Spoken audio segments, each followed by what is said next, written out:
No one wanted her. That was the truth Evelyn Moore faced as she stood alone on that Wyoming platform, watching the last lantern disappear into the pines. She'd traveled 2,000 miles to marry a man who never came. But what she didn't know, what no one knew, was that a 6-year-old girl with ink-stained fingers had written those letters, forged her father's name, and chosen Evelyn to fill the emptiness in their broken home.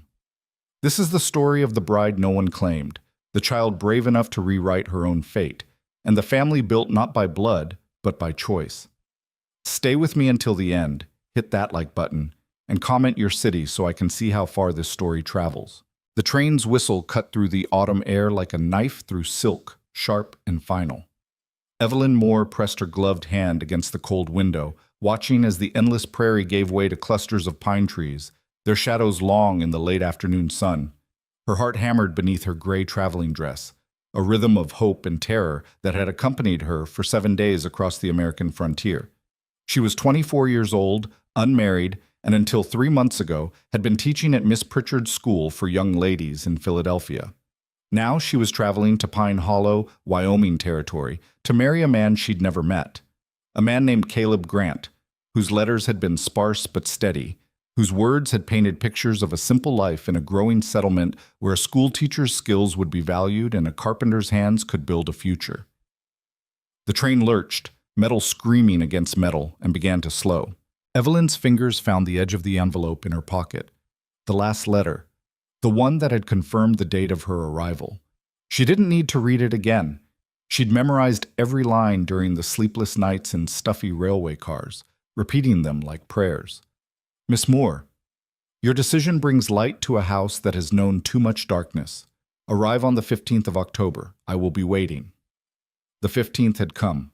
She smoothed her skirts, adjusted the cameo at her throat, her mother's, the only thing of value she still owned, and lifted her chin. Whatever waited in Pine Hollow, she would face it with dignity.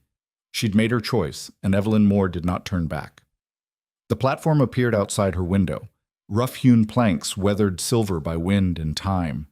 A handful of buildings clustered beyond it, their paint fading, their windows reflecting the copper light of approaching dusk. Pine Hollow was smaller than she'd imagined, quieter, the kind of place where a stranger's arrival would be noticed by everyone. She rose as the train shuddered to a stop, gathering her carpet bag and the leather case that held her books, the few treasures she couldn't leave behind. Around her, other passengers moved with practiced efficiency, but Evelyn forced herself to move slowly, to breathe deeply, to calm the trembling in her hands. He will be there, he promised. The conductor, a weathered man with kind eyes, helped her down the narrow steps. Her boots touched the platform, and the reality of it struck her with unexpected force. This was Wyoming. This was the frontier. This was her future. "Good luck, miss," the conductor said, tipping his cap. There was something in his voice, pity, perhaps, or warning, that made her look at him sharply. But he'd already turned away, moving down the platform to help an elderly woman with her parcels. Evelyn set down her bags and scanned the platform. A young couple stood near the station house, embracing. A man in a dusty coat collected a crate of supplies. 2 children chased each other around a post, their laughter bright against the settling quiet. But no one approached her. No one called her name. Minutes passed. The other passengers dispersed, claimed by family or purpose, swallowed by the town beyond the tracks. The sun dipped lower, painting the pines a deep crimson. Evelyn remained where she was, her hands folded over her bag, her expression carefully composed. Perhaps he's been delayed. Perhaps there was business in town that couldn't wait. The station master emerged from the small building, a portly man with suspenders straining over his belly. He glanced at her, looked away, then looked back with obvious reluctance. "You waiting on someone, miss?" "Yes." Her voice was steady, proud. "Mr. Caleb Grant. He was to meet me here." The station master's face shifted, surprise, then something darker. Understanding, perhaps, or recognition. "Caleb Grant, you say?" "Yes, I'm Evelyn Moore. I've come from Philadelphia to—" She paused, feeling heat rise in her cheeks despite the cooling air. "We have an arrangement." "An arrangement." He repeated the words slowly, as if tasting them, finding them strange. He removed his cap, scratched his graying hair, replaced it. Miss Moore, Caleb Grant doesn't come into town much. Keeps to himself out at his place. I'm aware he values his privacy, but he knew I was arriving today. He sent confirmation. The station master shifted his weight, clearly uncomfortable. Behind him, the station house door opened, and a woman peered out, sharp-eyed, curious. She whispered something to someone inside, and suddenly Evelyn felt the weight of invisible eyes, the town's attention settling on her like dust. Maybe there's been a misunderstanding, the station master offered, his tone suggesting he believed no such thing. The Grant place is about 3 miles north, up past Miller's Creek. Not an easy walk, especially near dark. Then perhaps someone could give me directions or arrange transport. Well now, I suppose someone could, but he glanced back at the station house, at the woman still watching. Maybe you ought to wait until morning. Mrs. Brennan runs a boarding house just up the street. Clean rooms, fair prices. Evelyn heard what he didn't say. Wait until morning because Caleb Grant isn't coming. Wait until morning because everyone here knows something you don't. Thank you, she said, her voice frost over steel. But I prefer to settle matters tonight. If Mr. Grant has been unavoidably detained, I'm certain he'll arrive shortly. The station master opened his mouth, closed it, then shook his head slightly. Suit yourself, miss. I'll be locking up the station in an hour, but you're welcome to the bench until then. He retreated into the station house, leaving Evelyn alone on the platform as the shadows deepened and the temperature dropped. She moved to the bench he'd indicated, a simple wooden affair with no back, facing the tracks rather than the town, and sat down carefully, arranging her skirts, keeping her spine straight. He will come. But the minutes stretched into an hour, and the hour stretched toward 2. The station master locked his doors and left without another word, though his glance was heavy with pity. Other townspeople passed, a shopkeeper closing his store, a woman herding children home, a rancher on horseback who slowed to stare before riding on. Evelyn met each gaze steadily, refusing to look away first, refusing to show the fear that was beginning to curl cold fingers around her heart. The sun set. Stars emerged, sharp and cold in the crystalline sky. Evelyn's fingers had gone numb despite her gloves. Her traveling dress, adequate for Philadelphia's autumn, proved woefully insufficient for Wyoming's evening chill. Still, she sat, her bags at her feet, her pride the only thing keeping her upright. A door opened across the street. A saloon, by the sound of it, voices and piano music spilling into the night.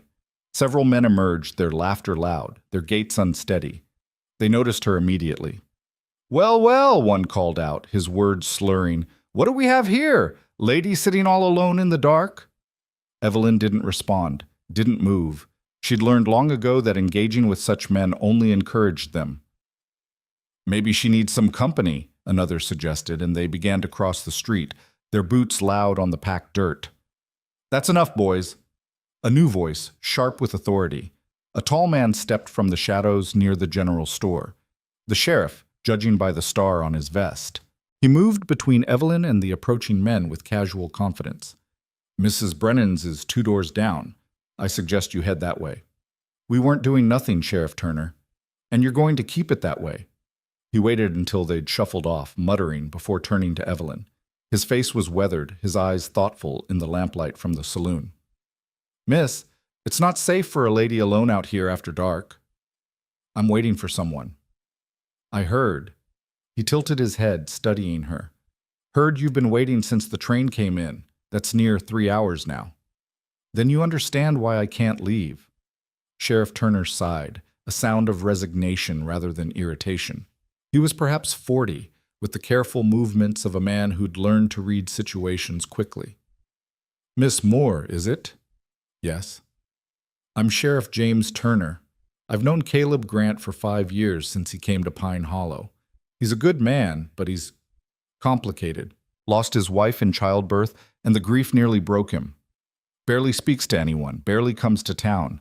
Lives out there with his little girl, just the 2 of them."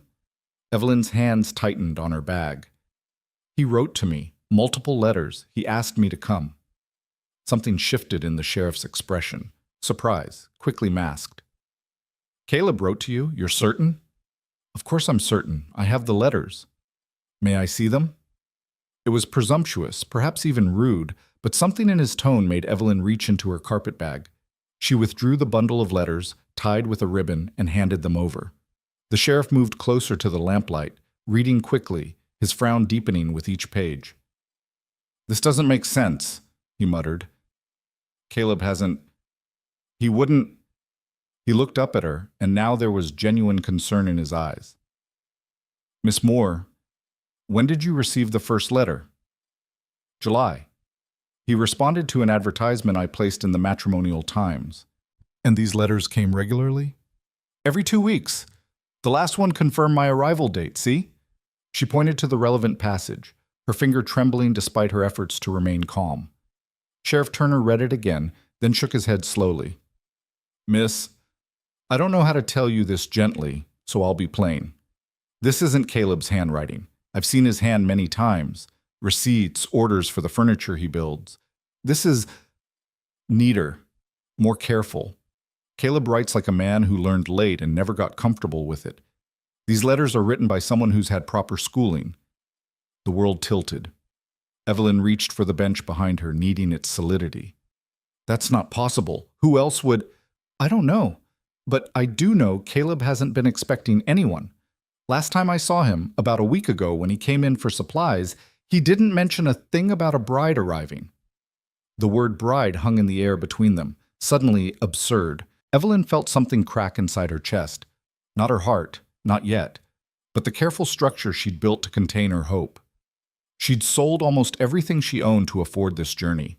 She'd resigned from her position, said goodbye to the few friends she had, turned her back on the only life she'd known. For letters, for promises, for a lie. "There has to be an explanation," she said, but the words sounded hollow even to her own ears. "Maybe." Sheriff Turner folded the letters carefully and handed them back. "But standing here in the cold won't find it. Mrs. Brennan's boarding house is warm, and she serves a decent supper. In the morning, I can ride out to Caleb's place with you, get this sorted." "No." The word came out sharp, final. Evelyn stood, gathering her bags. "If there's been a misunderstanding, I'll address it myself. You said his property is 3 miles north?" "Miss Moore, it's full dark now, and that road isn't safe for someone who doesn't know it. There's creek crossings, uneven ground. I can walk 3 miles. Not tonight, you can't." His voice turned firm, almost parental. "I'm not letting you wander into the wilderness alone. You'll stay at Mrs. Brennan's, and tomorrow I'll take you to Grant's place myself. That's the end of it."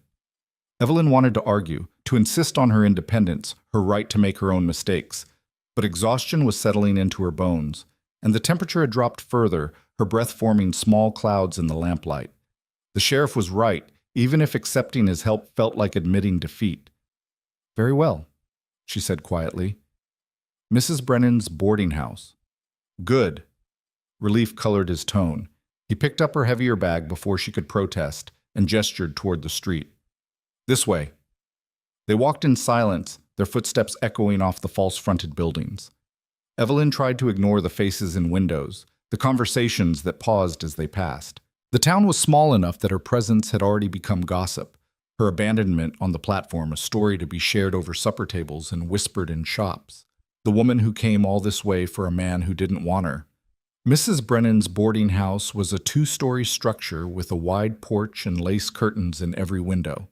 Light spilled from inside, warm and inviting, mocking Evelyn's cold reality. The sheriff climbed the steps and knocked, and a moment later the door opened to reveal a stout woman in her 50s with shrewd eyes and flour-dusted hands. "Sheriff Turner?" She wiped her hands on her apron, her gaze moving past him to Evelyn. "And you must be the young lady from the train. I heard you were still waiting." Of course she had. The entire town had probably heard. "Mrs. Brennan, this is Miss Evelyn Moore. She needs a room for the night." "Does she now?" Mrs. Brennan stepped back, allowing them entry into a hallway that smelled of baking bread and lemon oil. "Well, come in then, both of you. No sense standing in the cold." The interior was meticulously clean, almost aggressively neat. Evelyn counted 4 doors off the main hallway, stairs leading up to the second floor, and a parlor to the right where 2 elderly gentlemen sat playing checkers. They looked up as she entered, curiosity naked on their faces. "I have a room at the back," Mrs. Brennan said, all business now. "Quiet, overlooks the garden. $2 a week, includes breakfast and supper. Laundry costs extra." "Just one night," Evelyn said, pulling coins from her reticule. The weight of her remaining money was distressingly light. "Perhaps two." $2 for 2 nights, then." Mrs. Brennan accepted the coins, testing their weight with practiced efficiency. "Supper's past, but I can bring you a plate. You look half frozen, poor thing." The unexpected kindness nearly undid Evelyn's composure. She blinked hard, focusing on the floral wallpaper, the ticking clock on the mantel, anything but the sympathy in Mrs. Brennan's eyes. "Thank you," she managed. "That would be most appreciated." "I'll leave you in Mrs. Brennan's capable hands," Sheriff Turner said, setting down Evelyn's bag. "I'll come by tomorrow morning, around 9. We'll ride out to Grant's place together." "Sheriff," Evelyn paused, choosing her words carefully. "Does Mr. Grant have a daughter?" "Lila. She's 6, maybe 7 by now. Sweet little thing, though quiet as a mouse. Lost her mother before she could remember her. Caleb does his best, but raising a girl alone—" He trailed off, shaking his head. "Why do you ask?" "Just something you said earlier, about him living with his daughter." But Evelyn's mind was already working, turning over possibilities. A child, letters written in careful, educated script. Someone who's had proper schooling. Could a 6-year-old write those letters? It seemed impossible. But children could be clever, and loneliness could make them desperate. "Get some rest, Miss Moore," the sheriff said, interrupting her thoughts. "Things may look clear in the morning." He left, and Mrs. Brennan led Evelyn up the narrow stairs to a small room at the back of the house. It was simple but clean, a narrow bed with a handmade quilt, a washstand with a chipped basin, a single window overlooking a dark garden. The boarding house owner lit the lamp on the bedside table, and warm light filled the space. "I'll bring your supper up," she said. Then, surprisingly, she placed a gentle hand on Evelyn's shoulder. "Whatever brought you here, dear, and whatever disappointment you've met, you're safe now. We'll sort it out." Alone, Evelyn sank onto the bed and finally allowed herself to feel the full weight of her situation. She'd been so certain, so convinced that the letters represented a genuine connection, a chance at a life she'd dared to want. She'd ignored the warnings from other teachers, the concerned looks from friends, the voice in her own head that whispered it was too good to be true. And now, here she was, in a strange town with almost no money, no prospects, and no idea what she would find tomorrow at Caleb Grant's cabin. She pulled the letters from her bag and spread them on the bed, reading them again with new eyes. The handwriting was indeed careful, almost painstakingly so. The word choices were thoughtful, but sometimes oddly formal, as if the writer was trying very hard to sound adult. And there were small things she'd dismissed before. A smudge here, a slightly crooked line there, the faint impression of what might be practice attempts showing through from previous pages. "Your decision brings light to a house that has known too much darkness." What child would write such a thing? And yet, what adult would forge such elaborate lies? A knock at the door interrupted her examination. Mrs. Brennan entered with a tray, stew still steaming, fresh bread with butter, and tea so hot it fogged in the cool air. "You'll feel better with food in you," she said, setting the tray on the small table by the window. She hesitated, then added, "I won't pry into your business, Miss Moore, but if you need help or advice or just someone to talk to, I've lived in Pine Hollow for 20 years. I know most everyone and most everything that happens here." "Thank you, Mrs. Brennan. That's very kind." "Not kind, just practical. Women on the frontier have to look out for each other." She moved toward the door, then paused. "For what it's worth, Caleb Grant's not a bad man. Broken, maybe, but not bad. Whatever confusion brought you here, I don't believe it was meant cruelly." When she left, Evelyn forced herself to eat, though the food tasted like ash in her mouth. She was exhausted, but knew sleep would be elusive. Her mind kept returning to those letters, to the careful script, to the possibility that had begun forming in her thoughts.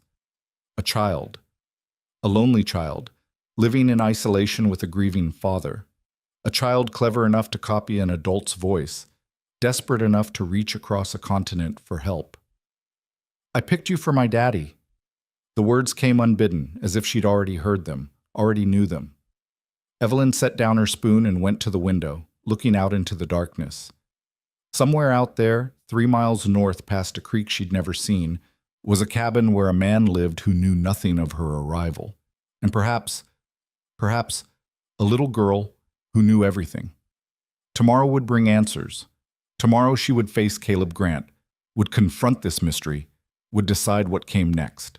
But tonight, in this small room in a strange town, Evelyn Moore made herself a promise. Whatever she discovered at that cabin, whatever truth awaited her in the morning, she would not be reduced to a story of pity, would not become the woman who came all this way for nothing. She'd survived worse than disappointment. She'd survived her parents' deaths, survived the drudgery of teaching thankless students, survived the slow death of giving up on every dream she'd once held. If this was another ending, another door closing in her face, then so be it. But if it was something else, if that careful handwriting held even a grain of truth, even a whisper of real need, then she would not turn away. Evelyn finished her meal, washed her face in the cold water from the basin, and lay down on the unfamiliar bed. Through the thin walls, she could hear Mrs. Brennan moving about downstairs, the murmur of voices from the parlor, the distant sound of piano music from the saloon. Normal sounds of life continuing, indifferent to her crisis.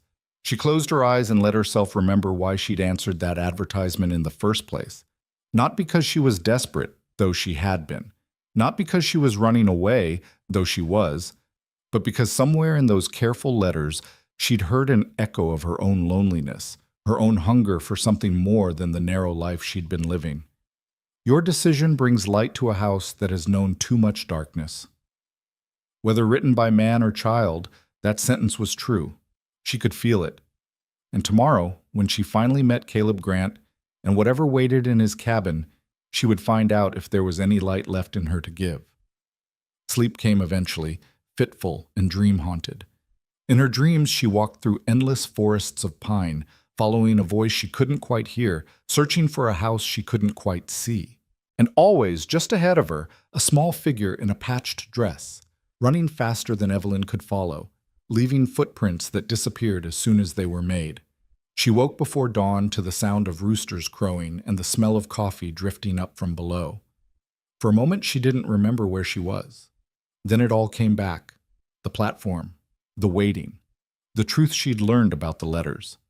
Evelyn rose and dressed carefully, putting on her other traveling dress, the dark blue one that wouldn't show dust from the road.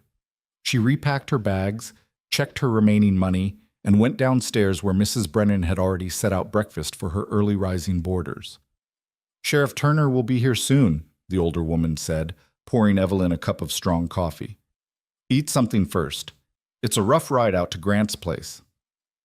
Evelyn managed some eggs and toast, forcing herself to eat despite the anxiety twisting her stomach. The two elderly gentlemen from the night before nodded politely but didn't speak, sensing perhaps that she needed silence. She was finishing her second cup of coffee when she heard horses outside. Through the window, she saw Sheriff Turner dismounting, leading a second horse, a gentle-looking mare, saddled for riding. This was it, the moment of truth. Evelyn stood, smoothed her skirts, and reached for her bags. Mrs. Brennan stopped her with a hand on her arm. "Leave those here for now," she said quietly. "You can always come back for them." The implication hung in the air. You might need to come back. You might not be staying. "Thank you, Mrs. Brennan, for everything." Outside, the morning air was crisp and clear, the sky a brilliant blue unmarred by clouds. Sheriff Turner helped Evelyn onto the mare, adjusting the stirrups for her shorter legs. "Have you ridden much, Miss Moore?" "Some. It's been a while." "Rosie here's gentle as a lamb. Just hold the reins steady and she'll follow my horse." He swung up onto his own mount, a large bay gelding. "You ready?" No, she wasn't ready, but she nodded anyway because what choice did she have? They rode north through the awakening town, past the general store just opening its doors, past the church with its white-painted steeple, past the last scattered houses until there was nothing but open land and the forest of pines ahead.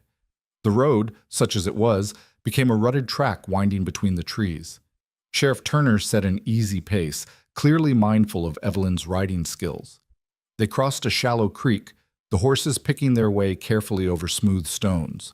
The forest deepened, pine scent thick in the cool air, birds calling from hidden branches. "About another mile," the sheriff said, breaking the silence they'd maintained since leaving town. "His cabin's in a clearing near Miller's Creek. Good spot. Sheltered from the worst winds, close to water." "Does he have neighbors?" "Not close ones.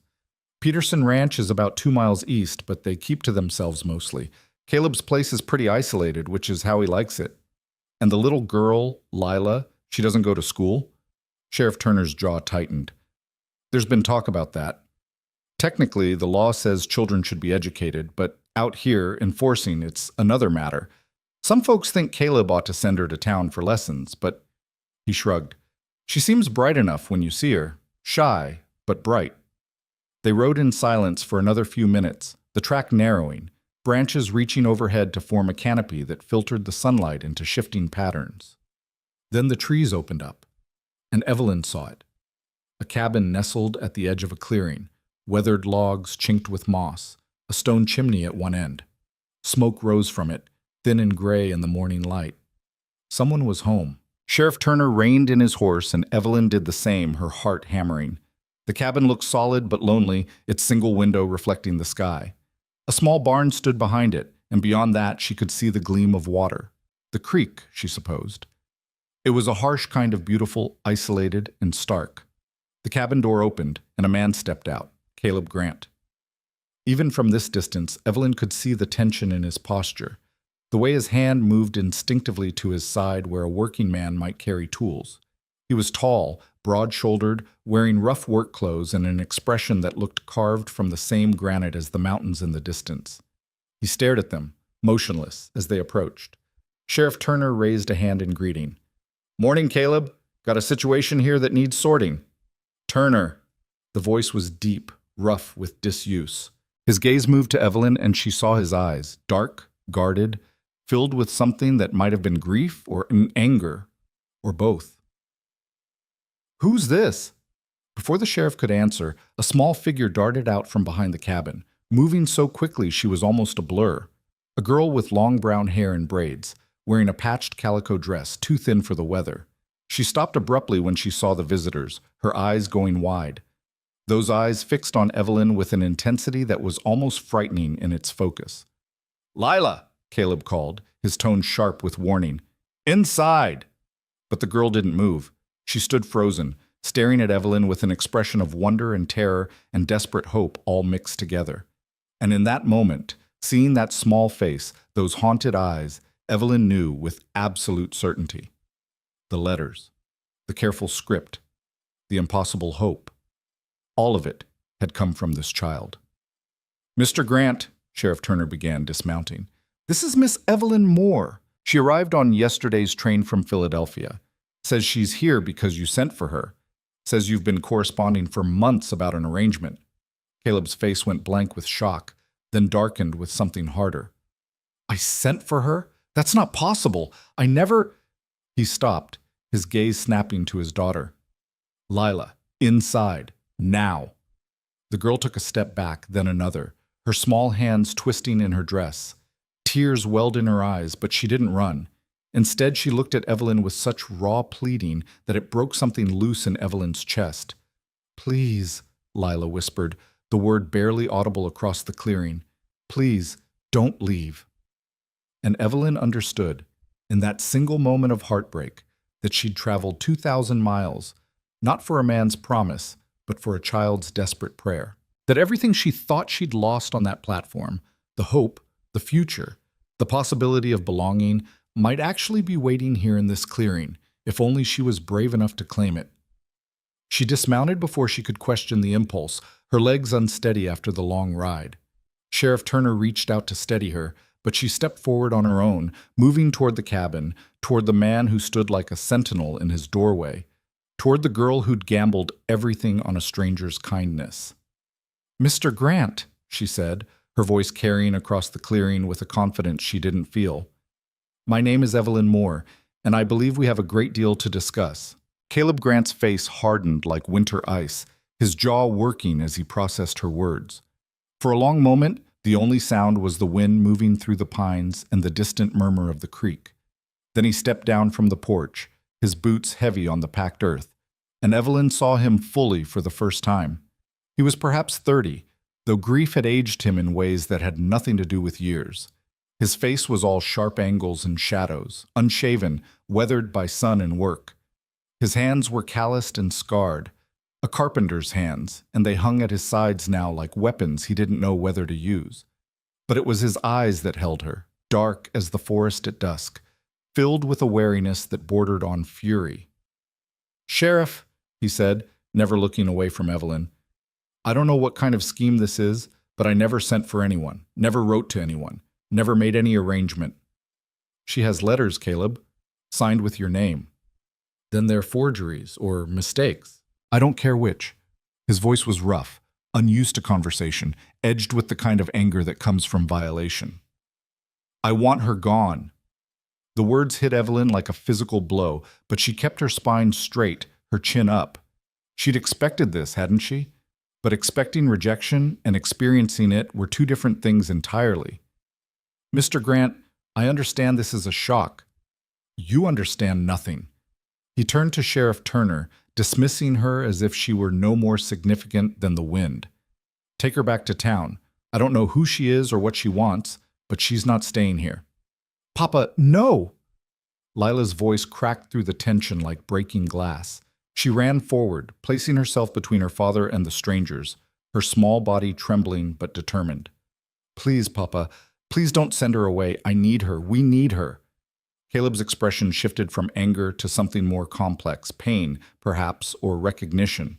He stared at his daughter, and Evelyn watched understanding dawn slowly across his features. "Lila." His voice had gone quiet, dangerous. "What did you do?" The girl's courage faltered. Tears spilled down her cheeks, but she didn't back down. "I wrote the letters, Papa. I found the paper in your desk, and I practiced and practiced until I could write nice enough. I sent them to the newspaper like Mrs. Peterson told me people did when they were lonely. I just wanted—" Her voice broke. "I just wanted someone to help, someone to stay." The silence that followed was terrible. Caleb seemed to fold inward, his shoulders sagging as if under an impossible weight.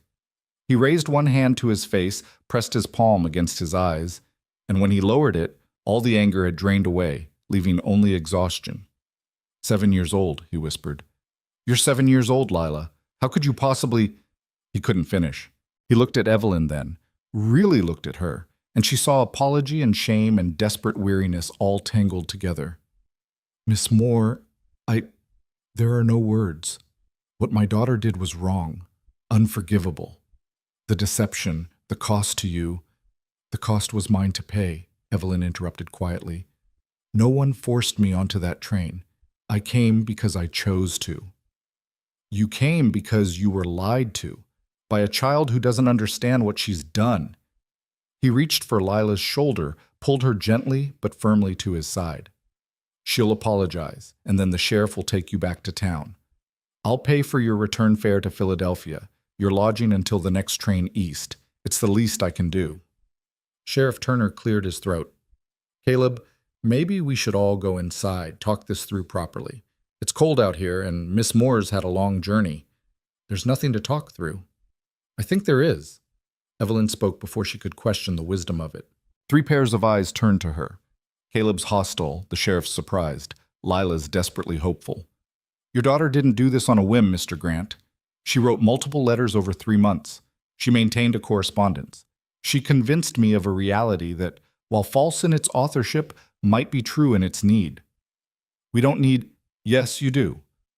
The words came out sharper than she intended, sharpened by her own anger and fear and the reckless courage of having nothing left to lose. "Look at her, Mr. Grant. Really look at her. She's 7 years old, living in isolation with a father who, by all accounts, barely speaks to anyone. She's clever enough to forge letters, desperate enough to reach across a continent for help, and brave enough to stand here now knowing she might be punished for it. That's not the behavior of a child who's thriving." Caleb's face darkened again, but this time there was something defensive in it, something wounded. I take care of my daughter. I don't doubt that you keep her fed and sheltered. But is she educated? Does she have friends, playmates, any contact with other children?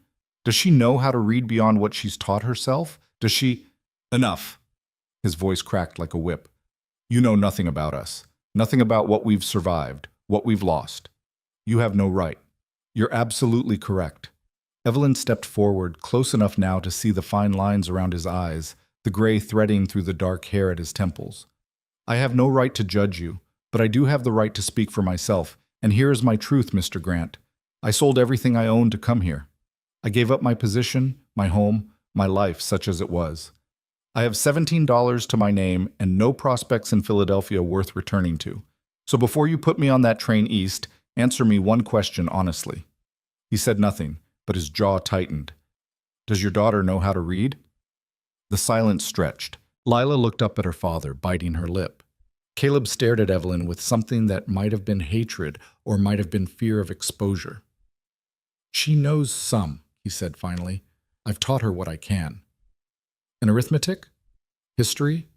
Geography? Science? She doesn't need— Yes, she does. Every child does. And you know it, or you wouldn't look so angry right now. Evelyn softened her voice slightly, seeing the pain beneath his defensiveness. I'm not here to judge your parenting, Mr. Grant. I'm here because I'm a teacher. I've spent 6 years educating young ladies in Philadelphia, and whatever brought me to your door, deception or fate or a child's desperate gamble, the fact remains that I'm here now, and I'm qualified to help. Sheriff Turner shifted his weight, his horse snorting softly. She has a point, Caleb. The girl could use some proper schooling. We can't afford— I'm not asking for money. Evelyn spoke quickly, sensing an opening. I'm asking for a chance. Let me stay for 1 week.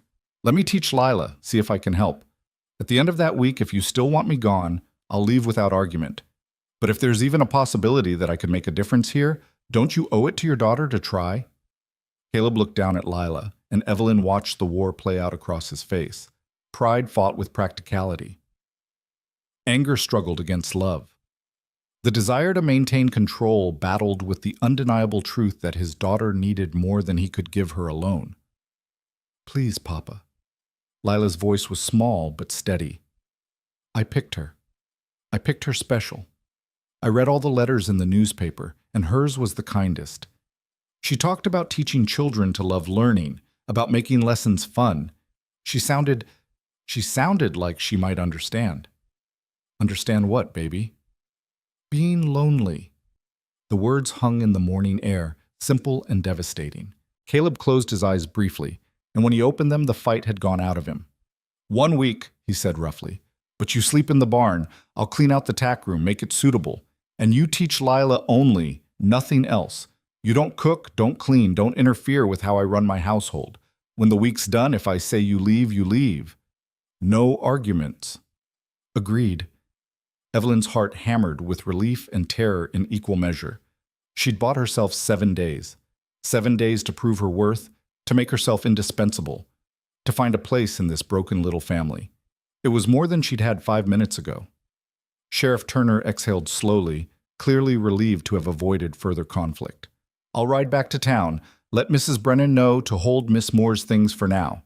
Caleb, I trust you'll behave like a gentleman. She'll be perfectly safe.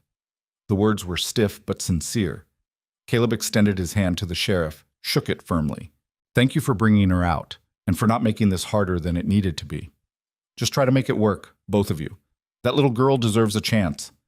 Sheriff Turner tipped his hat to Evelyn. Good luck, Miss Moore. You'll need it. He rode away, and Evelyn was left standing in the clearing with a man who resented her presence and a child who'd gambled everything on her arrival. The silence felt heavy, uncomfortable.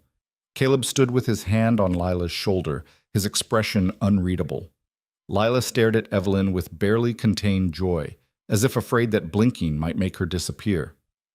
The barn's around back, Caleb said finally. I'll show you where you'll sleep. Lila, go inside and start on your chores. But Papa! Now, Lila.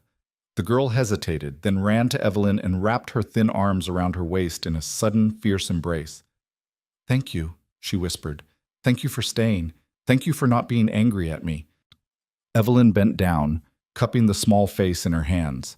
Up close, she could see the hunger in those eyes, the desperate need for connection that must have driven her to such lengths. I'm not angry, Lila. I'm impressed.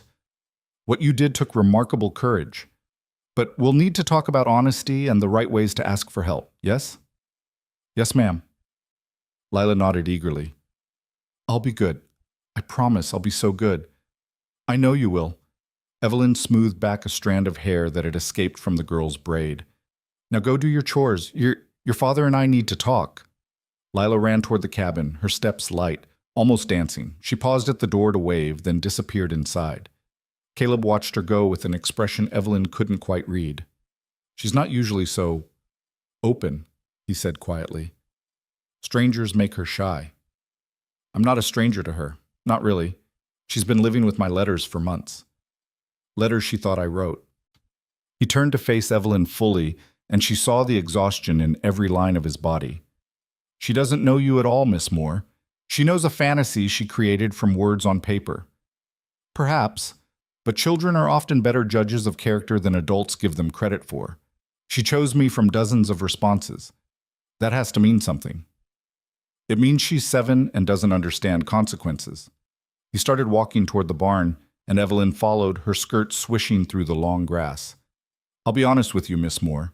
I don't want you here. I don't like strangers. I don't trust easily, and I especially don't trust people who show up uninvited making demands on my hospitality. I made no demands. You invited me to stay. Only because refusing would make me the villain in my daughter's eyes. He pushed open the barn door, revealing a dim interior that smelled of hay and horses and leather. 2 stalls held a pair of sturdy workhorses who turned their heads to watch the newcomers. And because, much as I hate to admit it, you're right. Lila needs proper schooling, and I can't give it to her. Why not? Evelyn asked, genuinely curious. You're clearly educated yourself. Your work requires mathematics, planning, precision. You could teach her. Could, maybe. But I work from dawn to dusk just to keep us fed and sheltered. The furniture I build, that's our income. If I'm not working, we don't eat. It's that simple. He led her to a small room at the back of the barn, little more than a closet with walls. Saddles and bridles hung from pegs, and tools lined makeshift shelves. This'll take some cleaning, but it's weather-tight. I'll bring in a cot, some blankets. You'll have privacy. Evelyn surveyed the space, which was considerably smaller than the room she'd left at Mrs. Brennan's. But it was shelter, and it was hers, at least for a week. It will be fine, thank you. Caleb grunted, already pulling down saddles and stacking them outside the door. You'll take your meals with us. I'm not much of a cook, but it's edible. And you'll teach Lila in the main room where I can see you both. I want to know what you're teaching her. Of course. Evelyn moved to help him clear the space, but he waved her off. I'll handle this. You should, I don't know, get settled. Or something. He paused, leather reins in his hands, not looking at her. Miss Moore, I need you to understand something. My daughter is everything to me. The only thing. If you hurt her, if you disappoint her, if you make promises you can't keep, I won't. You can't know that. People leave. People die. Promises break. The rawness in his voice spoke of experience, of wounds that hadn't healed. Sarah, my wife, she promised we'd build a life here. Promised she'd be fine, that women had babies every day, that I was worrying over nothing. Then she died screaming in our bed while I stood there useless, holding our newborn daughter and watching the only person I'd ever loved bleed to death. Evelyn's breath caught. I'm so sorry. I don't want your sorry. I want you to understand what's at stake here. Lila's already lost her mother. She doesn't need to lose anyone else. He finally looked at her, and his eyes were dark with old pain. So whatever you do this week, whatever you teach her, don't make her love you. Don't become someone she can't live without. Because in 7 days you're probably leaving, and I'll be the one left picking up the pieces. And if I don't leave, you will. They always do. He turned back to his work, dismissing her. I'll have this ready in an hour. Until then, you can wait in the cabin if you want. Lila would probably enjoy the company. Evelyn left him to his labor and crossed the clearing to the cabin. The door was slightly ajar, and she pushed it open carefully, not wanting to intrude. The interior was dim after the bright morning sun, but her eyes adjusted quickly. It was a single large room with a sleeping loft above, reached by a ladder. A stone fireplace dominated one wall, with a black kettle hanging from an iron hook. A rough-hewn table with 2 chairs sat near the single window, and a rocking chair occupied the corner nearest the fire. Shelves held dishes, supplies, tools. Everything was functional, utilitarian, without a single decorative touch except for a faded quilt folded over the rocking chair. Lila sat on the floor near the fireplace, a rag in one hand and a small pile of potatoes beside her. She looked up as Evelyn entered, her face brightening immediately. "Papa says I have to peel these for supper. Do you want to help? We could talk while we work." Evelyn remembered Caleb's words. You don't cook, don't clean, don't interfere. But surely sitting with a child while she worked wasn't interference. She settled onto the floor beside Lila, careful of her skirts, and picked up a potato and the spare knife. "I'd be happy to help. And yes, we should talk. About your letters, for one thing." Lila's hands stilled. "Are you very angry?" "I'm not angry, but I am curious. How did you learn to write so well? Your father said he's been teaching you, but those letters were quite sophisticated for a 7-year-old. Pride flickered across the girl's face. "I'm a good learner. Papa taught me letters and how to sound out words, but I wanted to know more. So when he goes to town, he brings me books. Old ones from people who don't want them anymore. I read everything. Mrs. Peterson, she lives at the ranch. She gave me some paper and pencils last year for my birthday. She said every child should know how to write proper letters. And you used that paper to write to me." "I practiced first, so much practice. I filled up all the papers Mrs. Peterson gave me, then I had to use Papa's work papers when he wasn't looking. I wanted to sound like a grown-up so you'd take it seriously, so you'd want to come." Lila set down her potato, her small face grave. "I know it was wrong to lie. Papa always says lying is about the worst thing you can do. But I didn't know what else to do. He won't listen when I try to talk to him about needing help. He just says we're fine, we don't need anyone. But we're not fine, Miss Moore. We're so lonely it hurts." The simple honesty of it broke Evelyn's heart. "Tell me about your days here. What's it like?" "Papa works all the time. He builds things, tables, chairs, cabinets. People from town come to order them, or he takes them to sell at the general store. While he works, I'm supposed to do chores and read my books and stay quiet so I don't disturb him. Sometimes Mrs. Peterson visits and brings me things, fabric scraps for my doll, or candy, or once a whole orange that came all the way from California. But mostly it's just Papa and me, and he doesn't talk much. He's sad all the time, even when he smiles." "Do you remember your mother at all?" Lila shook her head. "Just what Papa's told me, that she was pretty and kind and loved to sing, that she wanted me very much, that she died so I could live, and that's why I have to be good and not cause trouble." She looked up at Evelyn with eyes far too old for her young face. "Sometimes I think Papa looks at me and sees her dying. I think maybe that's why he keeps so quiet, because I remind him of the worst day of his life." "Oh, sweetheart, no." Evelyn set down her knife and pulled the girl close. "I don't know your father well, but I saw his face when he looked at you today. You're not a reminder of loss to him. You're everything he has left to love. He's just lost." Grief can do that to people. It can make them forget how to live, how to open up, how to let anyone else in. That's why I needed you to come. Lila's voice was muffled against Evelyn's shoulder. "I thought maybe if there was someone else here, someone who could talk to Papa and teach me and maybe make us feel less lonely, maybe we could be happy again, or happy for the first time since I never knew us when we were happy before." That's a heavy burden for a 7-year-old to carry. "I'm 8 next month, and Papa says I'm very mature for my age." Evelyn smiled despite the ache in her chest. "I don't doubt that. But maturity doesn't mean you have to solve adult problems by yourself. What you did, writing those letters, bringing me here, it was brave and clever, but also dangerous. Do you understand that? Because you might have been bad? Yes. Or because the situation could have turned out very differently. Your father could have refused to let me stay even for a week. I could have been angry enough to demand compensation I knew you couldn't provide. There are many ways this could have gone wrong. But it didn't." Lila pulled back, her face earnest. "You're here. You're staying for a whole week. And maybe if you're really helpful and Papa sees how much better everything is with you here, He'll let you stay longer, maybe forever. Lila, I need you to understand something important. I'm grateful for this opportunity, truly. But your father made it very clear that this is temporary. I can't promise I'll stay beyond the week we've agreed to. I can't promise anything except that I'll do my best to teach you well while I'm here. But you want to stay, don't you? You don't have anywhere else to go. The blunt truth of it stung. That's not the point. The point is you need us as much as we need you. Lila's voice was matter of fact, without judgment. You came all this way because you were lonely too. You answered Papa's advertisement, my advertisement, because you wanted a home and a family and a place to belong. I read it in your letters, how you talked about wanting to make a difference, wanting to matter to someone. So maybe this is where you're supposed to be. Maybe I picked you because somehow I knew. Evelyn stared at this extraordinary child, this 8-year-old philosopher with ink-stained fingers and hope in her eyes. You're very wise for someone so young. Mrs. Peterson says that too. She says I'm an old soul.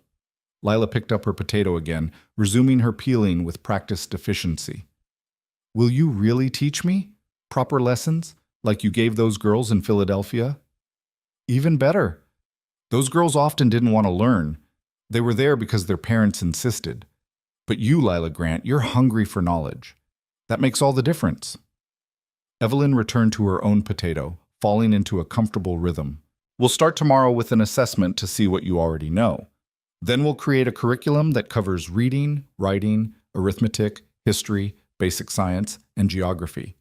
Does that sound acceptable? It sounds wonderful. Lila's smile could have lit the dim cabin. Will you teach me about other places?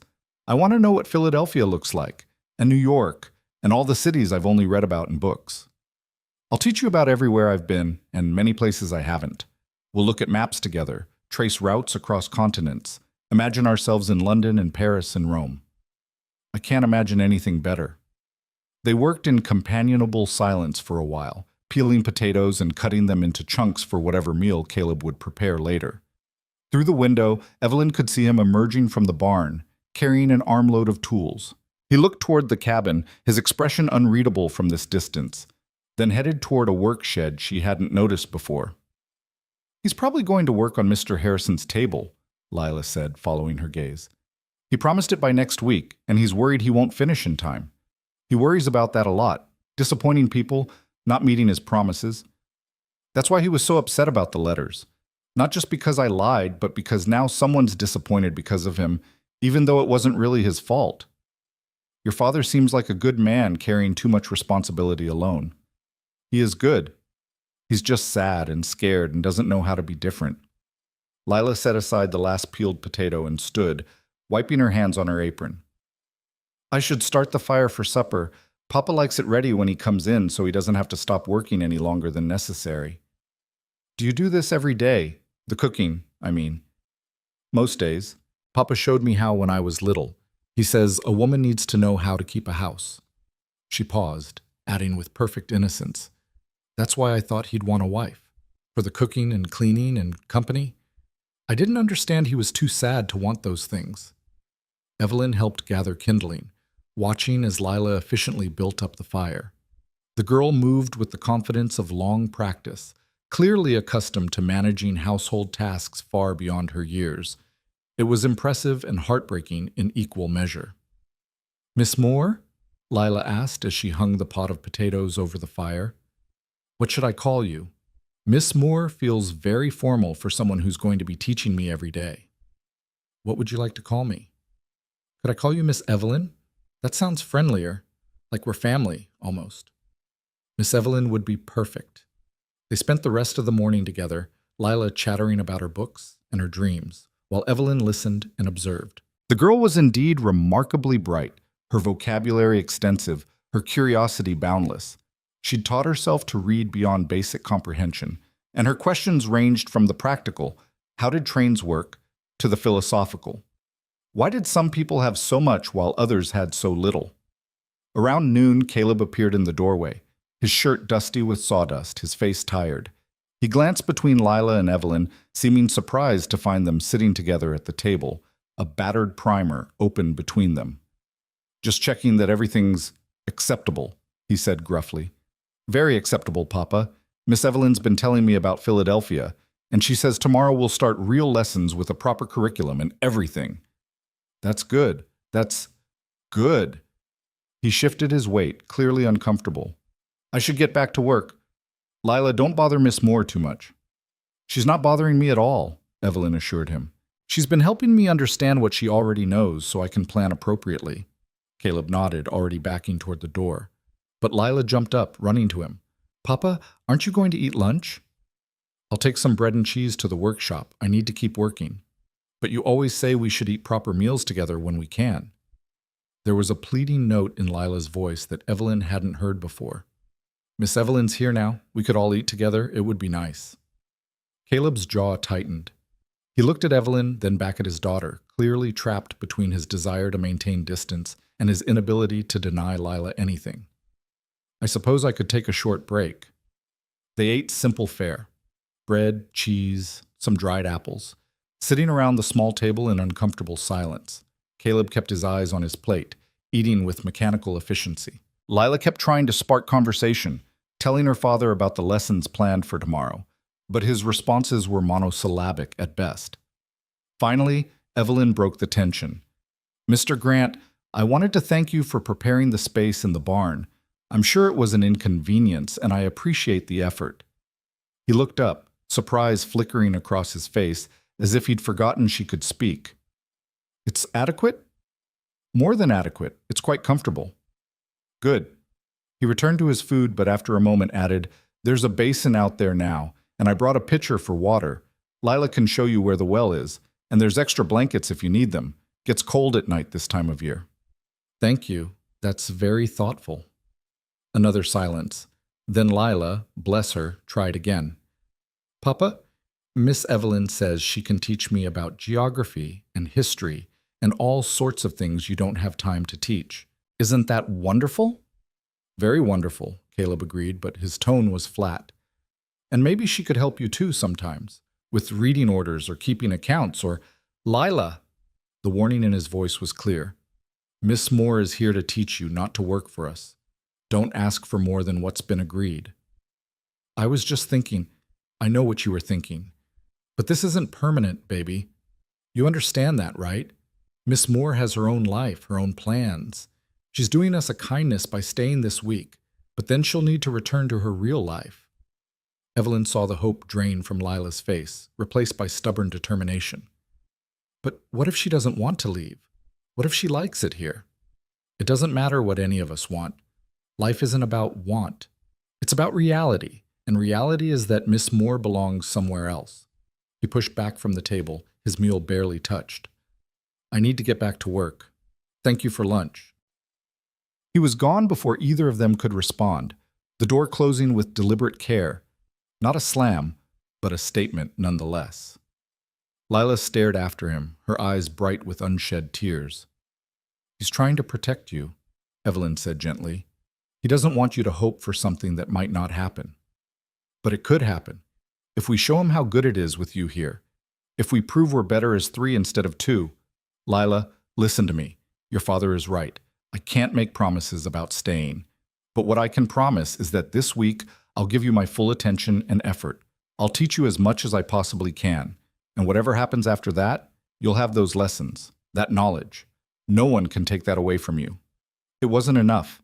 Evelyn could see it in the girl's face, the disappointment and frustration. But Lila was learning, even now, one of life's hardest lessons, that wanting something desperately doesn't make it so. They cleaned up the lunch dishes together, and then Evelyn suggested they use the afternoon to prepare materials for the next day's lessons. Lila brightened somewhat at this, eager to help, and they spent hours creating makeshift teaching aids from whatever materials they could find. Scraps of paper became alphabet cards. A stick and some ash from the fireplace created a makeshift slate. Lila's worn books were organized by subject and difficulty. As the afternoon shadows lengthened, Evelyn became aware of the rhythmic sound of sawing and hammering from Caleb's workshop. The man was as good as his word. He worked ceaselessly, pausing only when absolutely necessary. It was both admirable and concerning. No one could maintain such a pace indefinitely without breaking. As evening approached, Lila began preparing supper. a stew using the potatoes they'd peeled earlier, along with some preserved meat and vegetables from the root cellar. Evelyn offered to help, but remembered Caleb's restrictions and instead busied herself organizing her few belongings in the barn room. It was indeed comfortable, surprisingly so. Caleb had brought in a decent cot with a thick mattress, several quilts, a small table and chair, and even a lantern with extra oil. The space was clean and private, smelling of hay and leather, but not unpleasantly so. She could hear the horses shifting in their stalls, their presence somehow comforting. She was hanging her spare dress on a peg when Lila appeared in the doorway, her face anxious. "Supper's ready, Miss Evelyn. Will you come eat with us?" "Of course." They walked back to the cabin together as dusk settled over the clearing. Through the workshop window, Evelyn could see lamplight and Caleb's silhouette bent over his work. Lila hesitated, then ran to knock on the workshop door. "Papa, supper's ready." "I'll eat later," came the muffled response. "But Papa, you need to eat while it's hot. And Miss Evelyn's here, it's not polite to—" The door opened and Caleb stood framed in lamplight, exhaustion carved into every line of his face. "Lila, I said I'll eat later, don't argue." "Please? Just this once? I made it specially, and I want us all to eat together like a proper family." "We're not a family." The words came out harsh, too harsh, and Evelyn saw him immediately regret them. But the damage was done. Lila's face crumpled, and she turned and ran toward the cabin, tears streaming. Caleb closed his eyes, his hand gripping the doorframe. "I didn't mean—" "I know what you meant," Evelyn said quietly. "You meant to protect her from hoping, but Mr. Grant, she's going to hope anyway. Children always do. The question is whether you let her hope alone or whether you have the courage to hope with her." "Hope for what? For you to stay? That's not happening, Miss Moore. In 6 days you'll leave, and we'll go back to how things were." "Will you? Or will Lila remember this week for the rest of her life? Remember what it felt like to have someone besides her father care about her education, her dreams, her future? Remember what it felt like to not be alone?" Evelyn stepped closer, lowering her voice so only he could hear. "You're so busy protecting her from disappointment that you're denying her joy. Is that really what you want?" He stared at her, something complicated moving behind his eyes. For a moment she thought he might argue, might order her to leave immediately. Instead, he sighed deeply. "Tell Lila I'll be there in 5 minutes. I need to clean up." He closed the door, leaving Evelyn alone in the gathering darkness. She hurried back to the cabin, where she found Lila sitting by the fire, wiping her eyes with her apron. "He's coming," Evelyn said softly. "He just needs a few minutes." "He hates me." "Oh, sweetheart, no. He loves you more than anything in this world. He's just scared." "Scared of what?" "Of losing you. Of failing you. Of not being enough." Evelyn knelt beside the girl, smoothing back her hair. "Your father lost someone he loved very much. That kind of loss changes people. It makes them afraid to open their hearts again, afraid to risk feeling that kind of pain a second time. But I won't leave him. I'm his daughter." "I know. But what you did, bringing me here, it forced him to face that fear. To acknowledge that you need more than he can give you alone. That's terrifying for a parent." The door opened and Caleb entered, his face and hands scrubbed clean, his hair damp. He looked at Lila with such raw apology that Evelyn had to look away, feeling like an intruder. "I'm sorry, Lila Bug," he said, using what must have been an old endearment. "What I said before, I didn't mean we're not a family. You and I, we're a family. We'll always be a family. I just meant that Miss Moore isn't part of—" He stopped, seeming to realize he was making it worse. Lila ran to him, and he caught her up in his arms despite her size, holding her the way he must have when she was smaller. They stayed like that for a long moment, and Evelyn discreetly turned to stir the stew, giving them privacy. When they finally sat down to eat, the atmosphere was different, still awkward, but with an undercurrent of something softer. They ate mostly in silence, but it was a companionable silence rather than a hostile one. Occasionally, Lila would comment on something, and both adults would respond. Small, careful steps toward something that might, with time and patience, resemble normalcy. After supper, while Lila washed dishes and Evelyn dried them, Caleb remained at the table, apparently too tired to immediately return to work. He watched them work together, his expression unreadable. Then, surprising everyone, he spoke. Lila, Miss Moore, I want to apologize. Not just for tonight, but for this whole situation. I should have handled it better. Should have... He trailed off, struggling with words that clearly didn't come easily. What I'm trying to say is that I appreciate you staying, Miss Moore, and I'll try to be less difficult about it. Thank you, Mr. Grant. That means a great deal. And Lila? He waited until his daughter looked at him. I'm proud of you for being brave enough to ask for help, even if the way you did it wasn't right. And I'm sorry I haven't been able to give you everything you need. You give me everything I need, Papa. Love and food and a home. Miss Evelyn just gives me more. The simplicity of it seemed to undo something in Caleb. He nodded once, roughly, then stood. I should get back to work for another hour or so before bed. Lila, don't stay up too late. You'll need your rest for lessons tomorrow. After he left, Lila turned to Evelyn with shining eyes. He called me Lila Bug. He hasn't used that name in years. I think maybe he's starting to see that this can work, that you being here can be good for us. Evelyn wanted to caution against too much hope, but looking at that radiant young face, she couldn't bring herself to dampen the joy. So instead, she simply smiled and suggested they plan tomorrow's lessons in more detail. They spent another hour together, sitting by the firelight, mapping out a curriculum that was ambitious but achievable.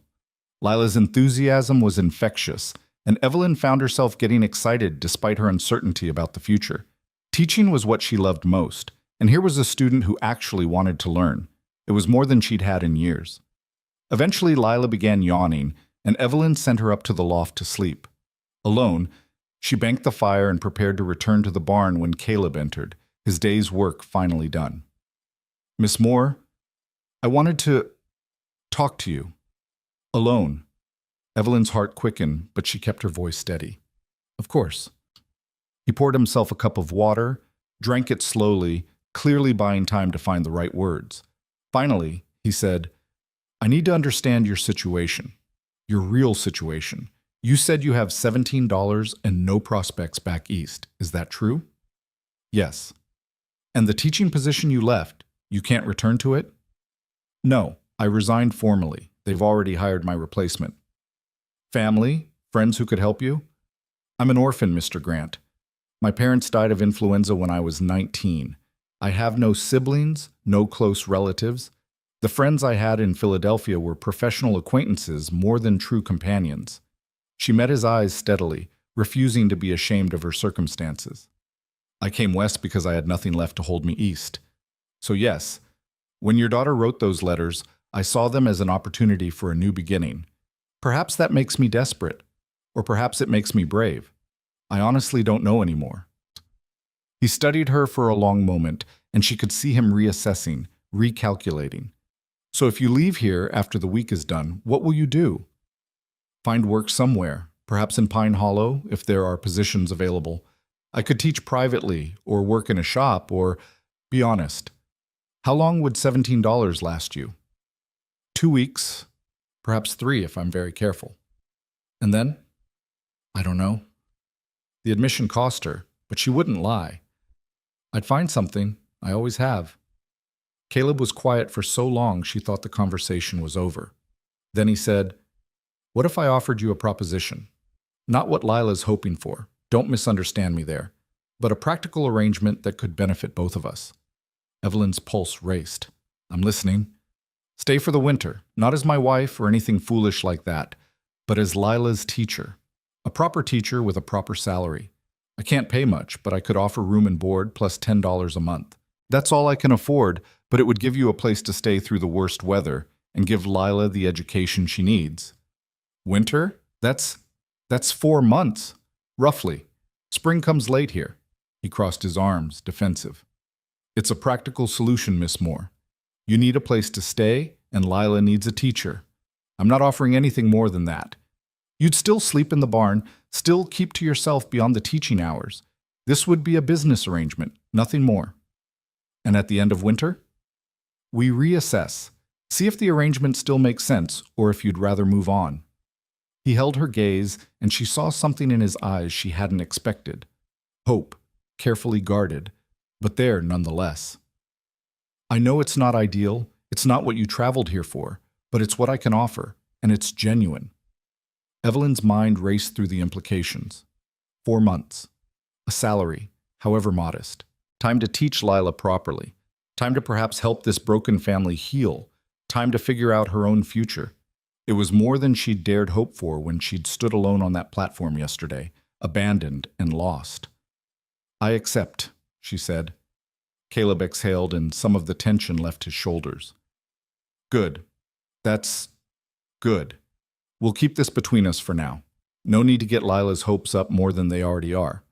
At the end of the week, if things are going well, we'll tell her about the extended arrangement.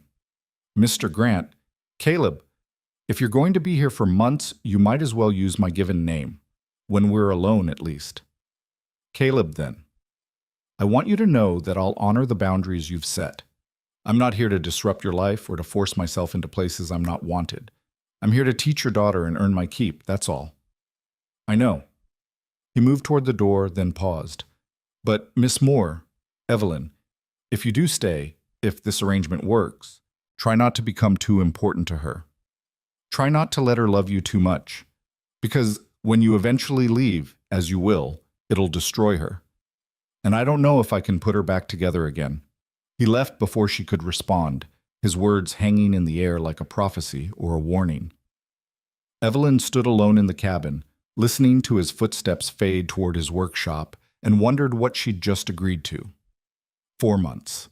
120 days to prove herself useful, to teach a hungry mind, to perhaps, despite all warnings and wisdom, become part of something larger than her own lonely existence.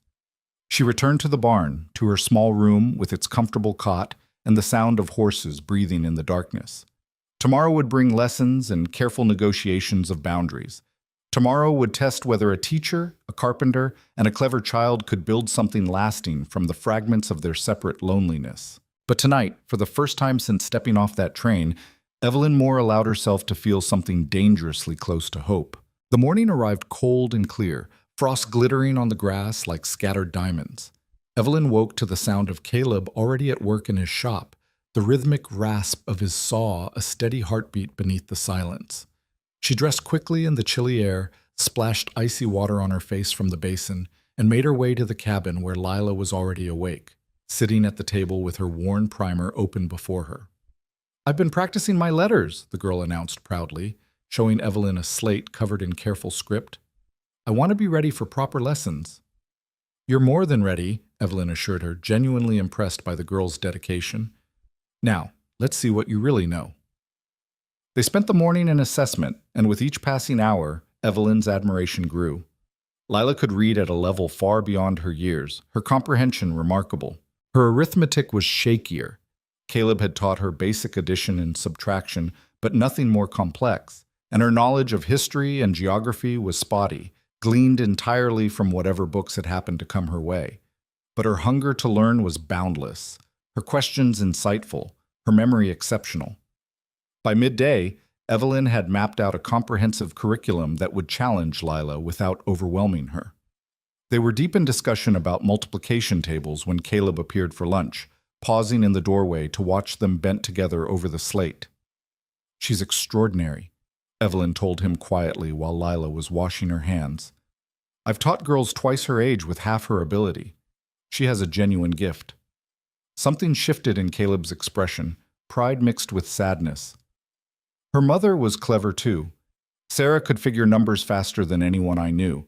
Kept all the accounts when we first came here, planned everything down to the penny." He paused, then added, "I'm glad Lila takes after her in that way." They ate lunch together, and this time the conversation flowed more easily. Lila chattered about her lessons, demonstrating her newly learned multiplication facts, and even Caleb smiled slightly at her enthusiasm. It was a small moment, ordinary in its domesticity, but Evelyn felt its significance. This was what Lila had been seeking, not just education but connection, the simple warmth of 3 people sharing a meal and conversation. The days that followed fell into a rhythm that felt both strange and natural. Mornings were for lessons, reading, writing, arithmetic, with breaks for recitation and discussion. Afternoons, Lila practiced what she'd learned while Evelyn prepared the next day's materials and occasionally helped with household tasks, despite Caleb's restrictions. Evenings brought supper together, the conversation gradually becoming less stilted, more genuine. Caleb remained distant, but not hostile. He listened when Lila shared what she'd learned, asked occasional questions, even smiled now and then at his daughter's excitement. And sometimes, when he thought no one was watching, Evelyn would catch him looking at them with an expression she couldn't quite read, longing, perhaps, or regret, or something more complicated still. On the fourth day, Mrs. Peterson arrived. Evelyn heard the wagon before she saw it, the rattle of wheels and creak of wood announcing visitors. Lila ran to the window, her face lighting up. "It's Mrs. Peterson! Papa, Mrs. Peterson's here!" Caleb emerged from his workshop, wiping sawdust from his hands, his expression guarded.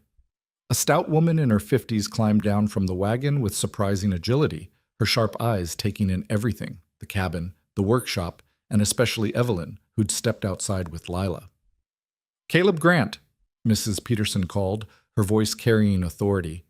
"I heard interesting news in town yesterday. Thought I'd come see for myself if the gossip was true." "Margaret," Caleb nodded stiffly. "What gossip would that be?" "That you've taken in a mail-order bride, that she arrived unexpected and you're keeping her in your barn."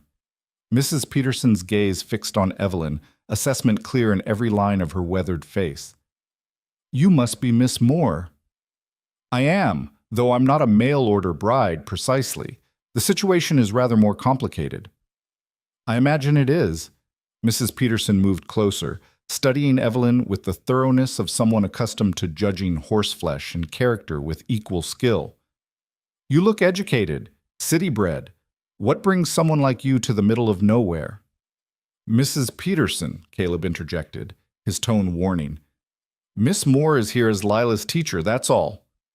"Is that so?" The older woman's eyebrows rose. "And how are you paying for a teacher, Caleb? Last I heard you were barely scraping by." "That's my business. It's the business of anyone who cares about that child's welfare." Mrs. Peterson turned to Lila, her expression softening. "Hello, sweetheart. Are you well?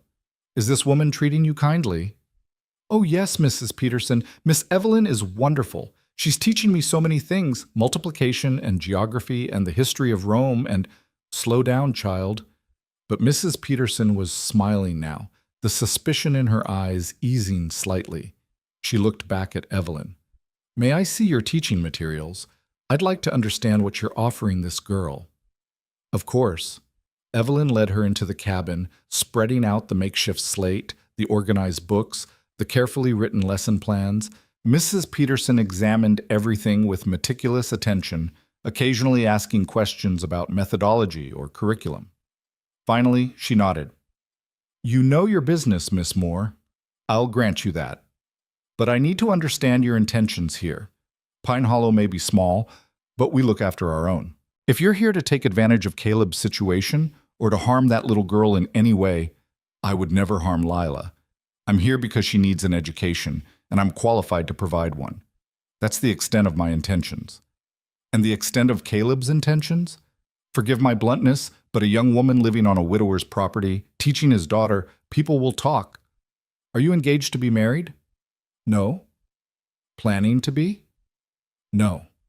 Mr. Grant has made it very clear that our arrangement is purely professional. I'm a teacher, he's my employer, nothing more." Mrs. Peterson studied her for a long moment, then sighed. "I believe you, though whether Caleb believes it himself is another matter entirely. That man's been alone too long, and loneliness does strange things to people's judgment." She stayed for another hour, drinking tea and interrogating Lila about her lessons. The girl performed beautifully, demonstrating her knowledge with such pride that even Caleb, watching from the doorway, couldn't hide his pleased expression. Before she left, Mrs. Peterson pulled Evelyn aside. "You seem genuine, Miss Moore, and that child is thriving in ways I haven't seen since her mother died. But be careful. Caleb's built walls around his heart so high that even his own daughter can barely scale them sometimes. Don't mistake his acceptance of your teaching for anything deeper, and don't let yourself hope for more than what's been offered." "I won't," Evelyn promised, though the words felt hollow even as she spoke them. Mrs. Peterson left, and life returned to its rhythm. But something had shifted. The visit had made their arrangement feel more real, more public. People in town would know about Evelyn now. They would watch and judge and gossip. The pressure of outside eyes added weight to what had been, until now, a private arrangement. That night, after Lila had gone to bed, Caleb approached Evelyn as she was preparing to return to the barn. "I think we should tell Lila about the winter arrangement," he said without preamble. "The week's almost up, and she'll be distraught if she thinks you're leaving. Better to tell her now that you're staying longer." "Are you certain? We agreed to wait until the week was complete." "I'm certain. You've proven yourself these past days. Lila's learning more than I could have taught her in years. And—" He hesitated, choosing his words carefully. "You've been good for her in other ways, too. She laughs more, talks more, seems lighter somehow. She's a remarkable child, Caleb. You've done well with her. I've kept her alive. You're teaching her to actually live. There's a difference." He ran a hand through his hair, a gesture of frustration or fatigue or both. "We'll tell her tomorrow morning. Together, so she understands the terms clearly. This is a winter arrangement only. Come spring, we reassess. I don't want her thinking this is permanent." "I understand." But the next morning, before they could share their news, everything changed. They were just finishing breakfast when horses approached, multiple horses, moving fast. Caleb's head snapped up, his body going tense with instant wariness. Through the window, Evelyn saw 3 riders, one of them wearing a dark suit despite the rural setting, official-looking, threatening in their formality. "Lila, go to your loft," Caleb ordered, his voice sharp. "Now." "But Papa, now!" The girl scrambled up the ladder, fear clear on her face. Evelyn moved to follow her, to offer comfort, but Caleb caught her arm. "Stay. You're part of this household now. You should hear whatever they've come to say." He opened the door before the visitors could knock, stepping out onto the porch with the solid presence of a man defending his territory. The suited man dismounted, flanked by 2 larger men who looked like hired muscle. Up close, Evelyn could see official papers clutched in the suited man's hand and her stomach clenched with foreboding. "Caleb Grant?" the suited man asked, though his tone suggested he already knew the answer. "That's right. Who's asking?" "My name is Raymond Thatcher. I'm an attorney from Cheyenne." He held up the papers. "I represent the estate of Sarah Grant, née Colburn. Specifically, I represent Mrs. Helen Colburn, Sarah's mother and Lila Grant's maternal grandmother." The color drained from Caleb's face. "Helen Colburn has no claim on my daughter." "I'm afraid she disagrees. Mrs. Colburn has filed a petition with the territorial court requesting custody of her granddaughter. She argues that a child being raised in isolation by a single father without proper education or female guidance is being neglected. She wishes to provide Lila with the advantages of city life, proper schooling, and appropriate supervision." "Neglected?" Caleb's voice was dangerous now, trembling with barely controlled rage. "My daughter is loved and cared for. She has everything she needs." "Does she attend school?" "She's being educated at home." "By you? A carpenter with minimal formal education?" Thatcher's tone was dismissive, cruelly efficient. "Mrs. Colburn has documentation showing that you rarely bring the child to town, that she has no social interaction with other children, that she's being raised in conditions far below what her mother's family could provide. The court is inclined to agree that a change of custody would be in the child's best interest." Evelyn stepped forward before she could stop herself. "That's not true. Lila is receiving an excellent education. I'm her teacher. I was employed at Miss Pritchard's school for young ladies in Philadelphia before coming here. I can provide documentation of my credentials." Thatcher's cold gaze swept over her. "And you are?" "Miss Evelyn Moore. I've been engaged by Mr. Grant to educate his daughter." "For how long?" "Since—" Evelyn glanced at Caleb, making a split-second decision. "Since early summer. I've been working with Lila for months now." It was a lie, but a necessary one. If Thatcher knew she'd only been here a few days, it would support his argument that Caleb had scrambled to find a teacher only after legal action had been threatened. "I see." Thatcher made a note on his papers. "And you reside where exactly?" "On the property. Inappropriate quarters, naturally. Naturally. His skepticism was palpable. Mr. Grant, regardless of recent changes to your household, the court date is set for 2 weeks from today in Pine Hollow. Judge Morrison will hear arguments from both sides and make a determination about Lila's future. Mrs. Colburn will be arriving from Cheyenne with character witnesses and documentation of her suitability as a guardian. I suggest you obtain legal representation and prepare your defense. Good day. He remounted, and the three men rode away, leaving silence in their wake. Caleb stood frozen on the porch, his face ashen, his hands clenched into fists at his sides. From inside the cabin came a small, broken sound, Lila crying. Evelyn moved past Caleb and found the girl huddled in the corner of her loft, her face buried in her arms. Lila, sweetheart, they're going to take me away. The words were muffled, but audible. That lawyer man, he's going to make me go live with Grandmother Colburn, and I'll never see Papa again. That's not going to happen. We won't let it happen. How can we stop them? They have a judge and lawyers and everything. Lila looked up, her face streaked with tears, her eyes wild with terror. I don't even know Grandmother Colburn. Mama never talked about her. Why does she want me now? Evelyn had no good answer to that question. Instead, she gathered the trembling child into her arms and held her while she sobbed. Below, she could hear Caleb pacing, his boots heavy on the wooden floor. The sound of a man trapped, desperate, searching for solutions that didn't exist. After a while, Lila cried herself out and fell into exhausted sleep. Evelyn climbed down from the loft to find Caleb sitting at the table, his head in his hands, looking more defeated than she'd thought possible. Caleb, don't. His voice was raw. Don't tell me it'll be fine. Don't tell me we'll fight this. I know what this is. Helen Colburn has money, influence, everything I don't have. She can give Lila tutors and music lessons and fancy dresses. What can I give her? A cabin in the woods and a father who barely speaks? You can give her love, stability, a home where she's wanted for herself, not as some prize to be claimed. That won't matter to a judge. They'll look at what she wrote, that Lila's isolated, uneducated, neglected, and they'll look at me, a widower barely making ends meet, no wife to help raise her, working all hours just to survive. Then they'll look at Helen Colburn, wealthy widow, fine house in Cheyenne, respectable position in society. Who would you choose? I'd choose the parent who actually loves the child. Love doesn't pay for schooling or dresses or a future. He looked up at her then, and his eyes were haunted. Sarah begged me, before she died, made me promise I'd never let her mother have Lila. Helen Colburn is a cold, controlling woman who made Sarah's life miserable. That's why we left Cheyenne, why we came to the middle of nowhere to start over.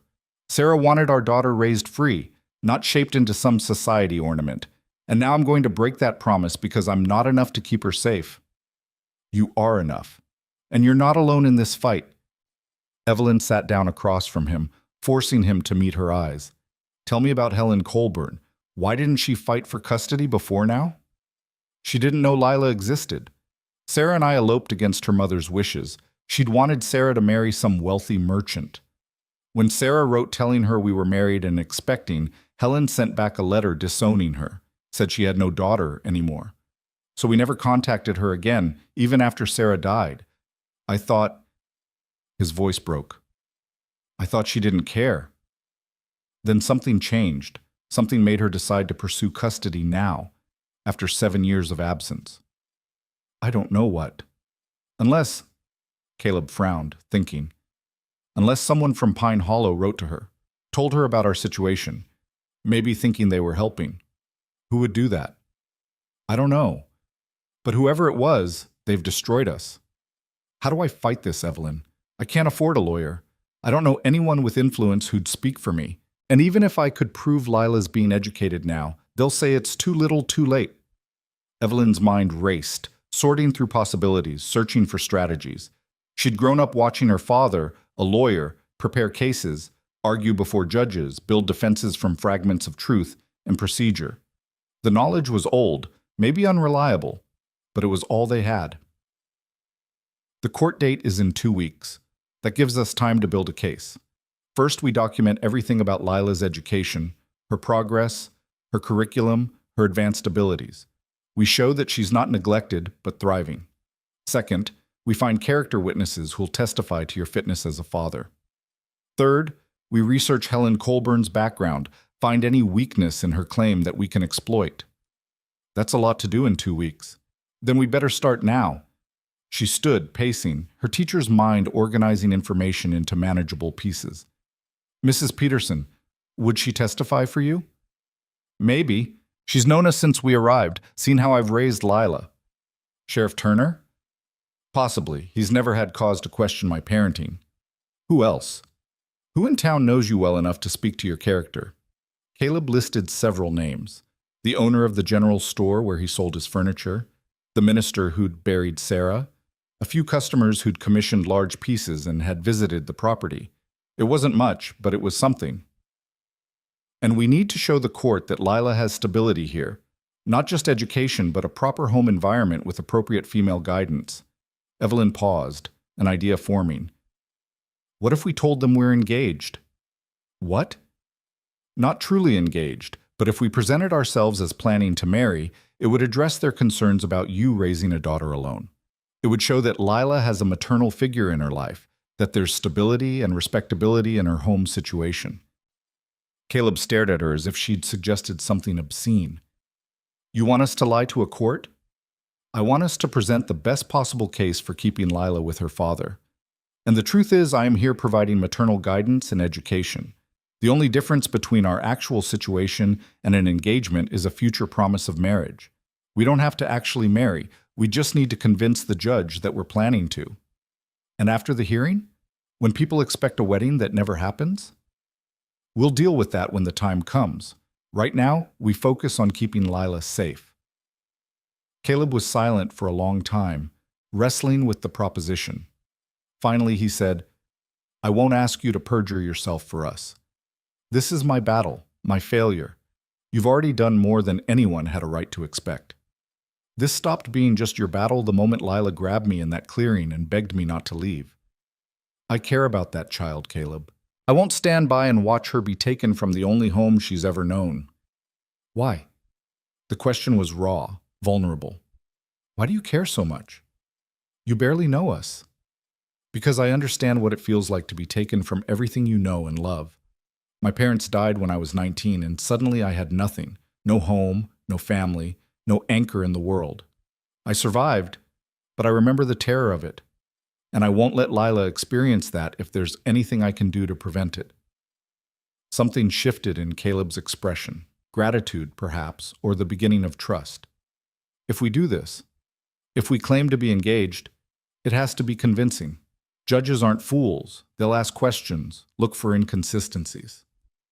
Then we prepare our story carefully. We make sure every detail aligns.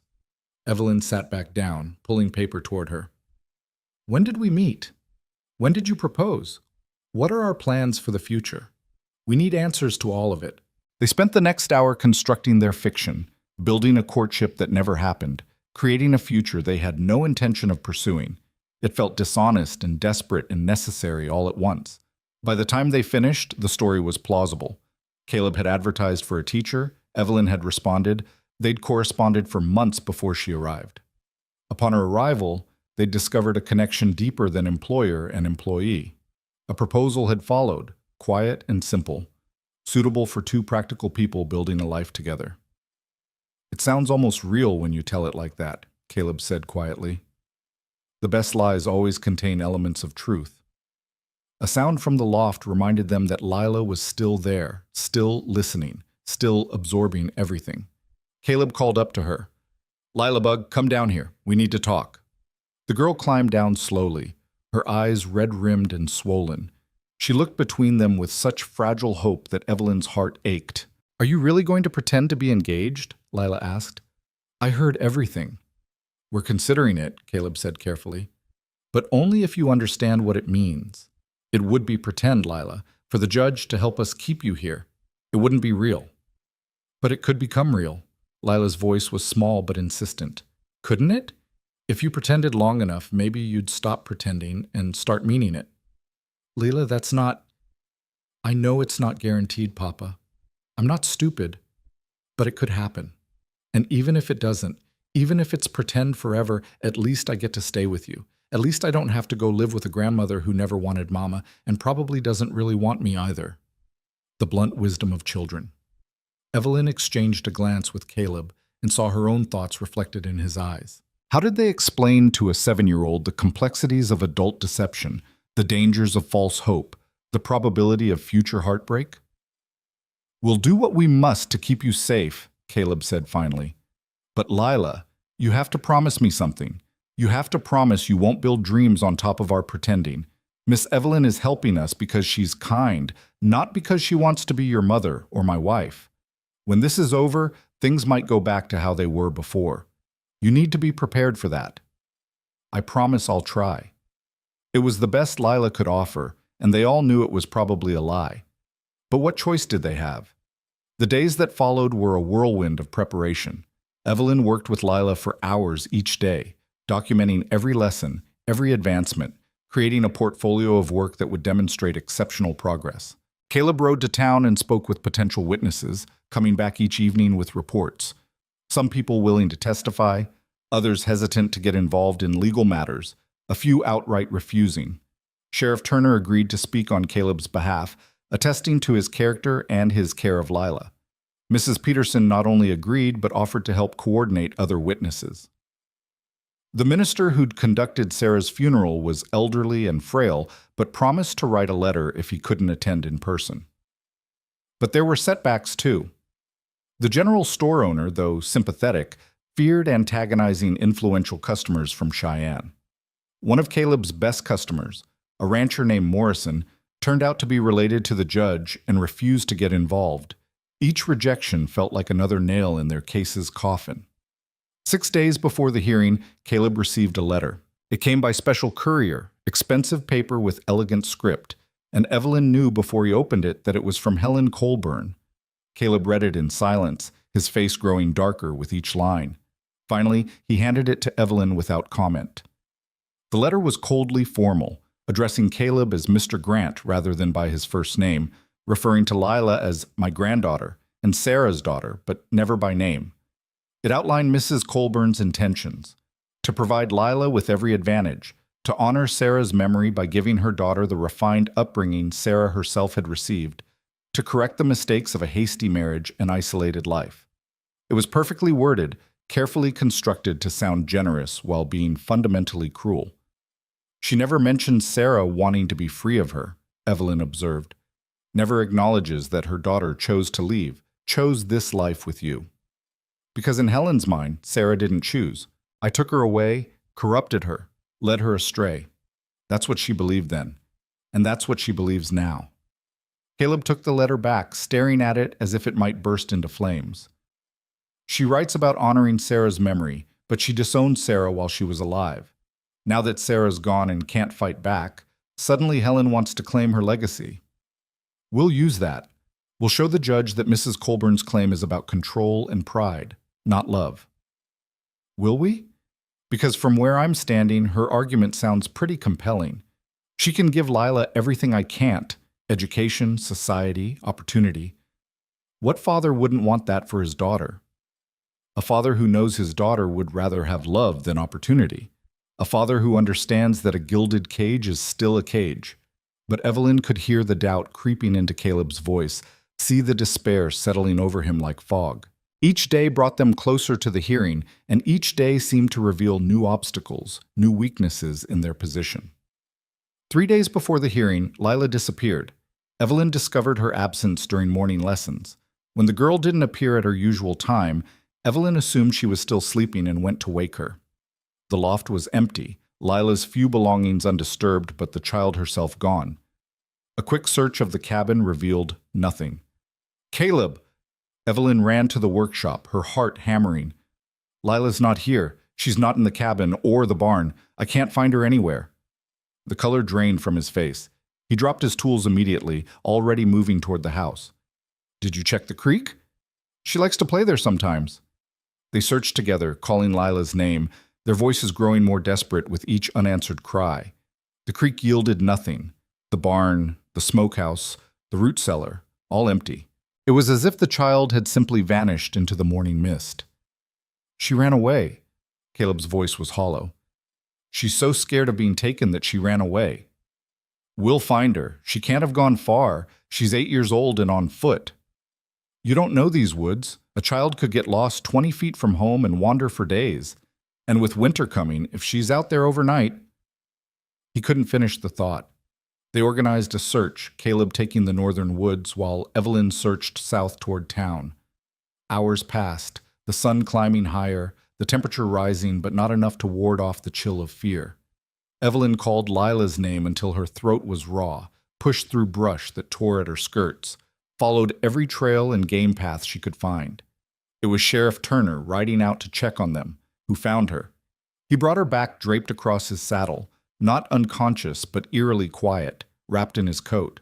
Her face was streaked with dirt and tears, her dress torn, her hands scraped and bleeding. But she was alive, and that was all that mattered. Caleb caught her as Turner lowered her down, holding her so tightly Evelyn feared he might break her. "Lila Bug, what were you thinking? You could have died out there. You could have—" "I'm sorry, Papa." Her voice was small, muffled against his chest. "I just wanted to find a place where they couldn't take me. Somewhere safe where we could all hide until the judge forgot about us." "There's no such place, baby. No hiding from this." "Then what do we do? How do we stop them?" She looked up at him with such desperate trust, such certainty that her father would have answers, that Evelyn had to look away from the weight of it. "We fight. We go to that hearing and we fight with everything we have.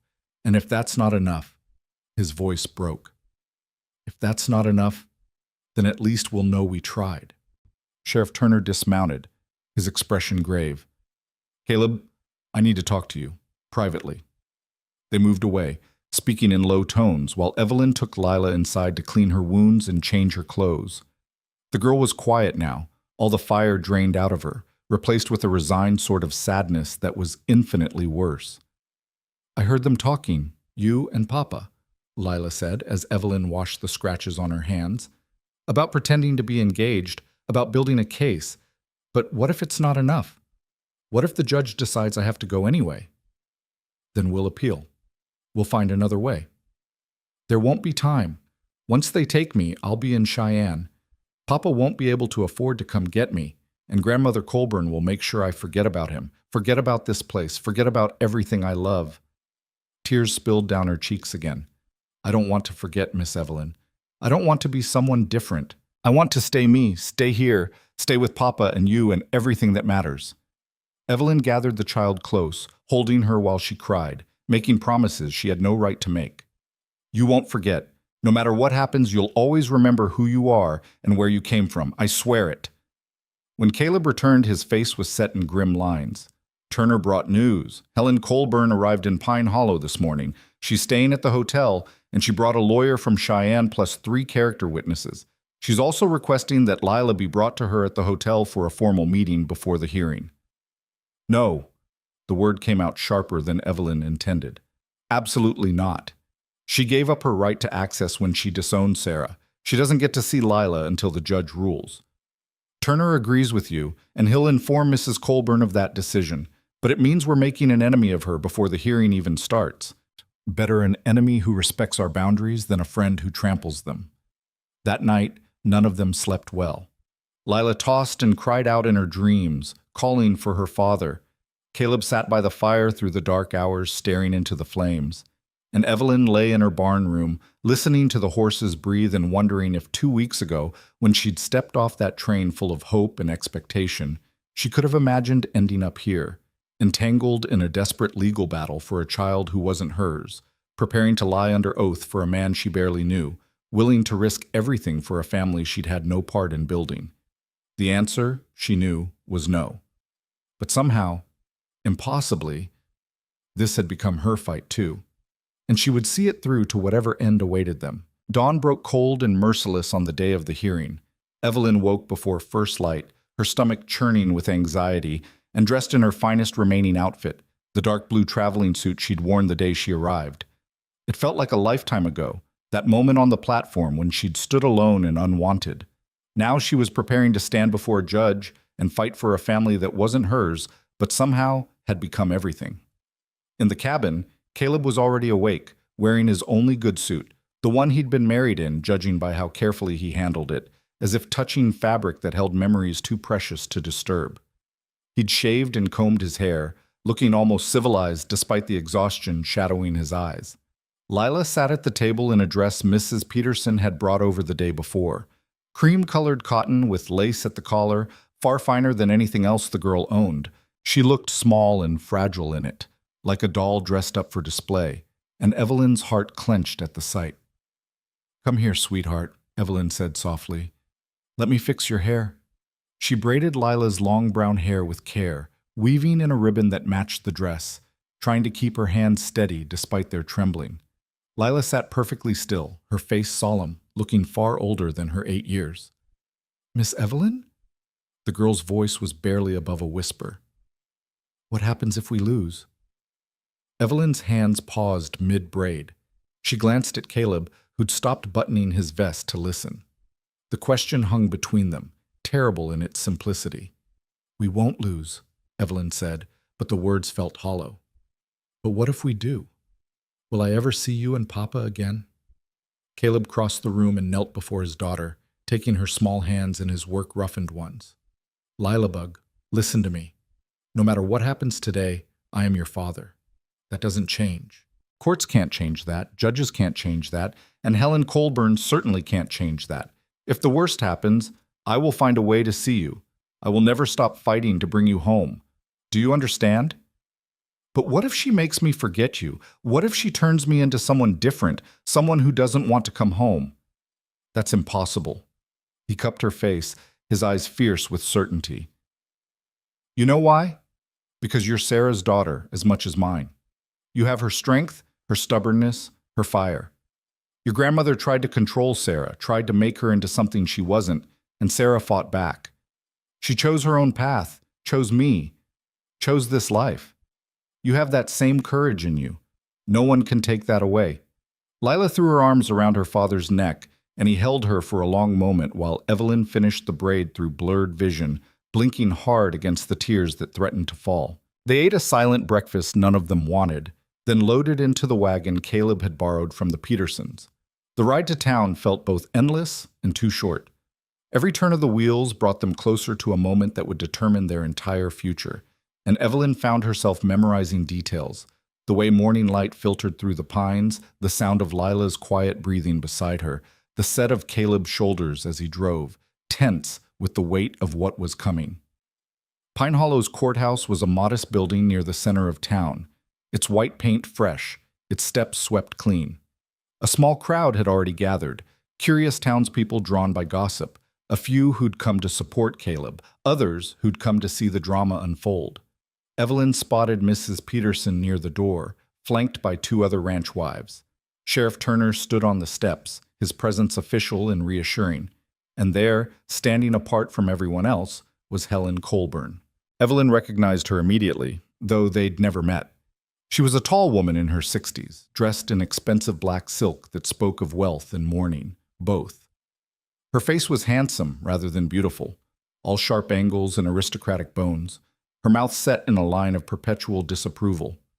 She stood with perfect posture, radiating the kind of confidence that came from never doubting your right to control the world around you. Beside her stood Raymond Thatcher, the lawyer, and 3 well-dressed individuals who must be her character witnesses. They formed a united front, formidable in their certainty. Helen's gaze found Lila immediately, and something complicated moved across her face. Hunger, perhaps, or recognition, or the ghost of old grief. She took a step forward, but Sheriff Turner moved to intercept. "Mrs. Colburn, you'll have your chance to speak during the hearing. Until then, I'll ask you to maintain distance from the child." "That child is my granddaughter. I have every right." "You have the rights the judge grants you, ma'am. No more, no less." Helen's mouth tightened, but she stepped back, her eyes never leaving Lila. The girl pressed closer to Caleb's side, her hand finding Evelyn's and gripping it with desperate strength. "That's her?" Lila whispered. "That's Grandmother Colburn?" "Yes," Caleb said quietly. "She looks like Mama, in the picture you have." It was true. Evelyn could see it now, the shape of the jaw, the set of the eyes. Sarah must have looked like her mother, which meant Helen was looking at a living ghost of the daughter she'd lost through pride and stubbornness. They climbed the courthouse steps and entered the building. Inside, the main courtroom was small but well-appointed, with wooden pews for observers and a judge's bench at the front. A large window behind the bench let in morning light that seemed too bright for the gravity of what was about to unfold. Judge Morrison was already present, a man in his 50s with iron-gray hair and the weathered face of someone who'd spent years on the frontier before taking up law. He looked up as they entered, his expression carefully neutral. "Mr. Grant, I presume? And Mrs. Colburn, please take your seats. We'll begin shortly." The next few minutes were a blur of procedure, swearing in, introductions, the judge explaining the format of the hearing. Evelyn sat in the front pew with Lila between her and Caleb, acutely aware of Helen Colburn's presence across the aisle, of the woman's eyes constantly returning to the granddaughter she'd never met. Judge Morrison called the hearing to order and looked at Thatcher. "Counselor, you may present Mrs. Colburn's petition." Thatcher stood, and his opening statement was devastatingly effective. He painted a picture of Lila as an isolated, neglected child living in poverty, with a father too consumed by grief and work to properly care for her. He described Helen Colburn's mansion in Cheyenne, her social standing, her ability to provide the finest education, the most refined upbringing. He presented letters from Cheyenne residents attesting to Mrs. Colburn's character, her involvement in charitable works, her longing to honor her late daughter by caring for Sarah's child.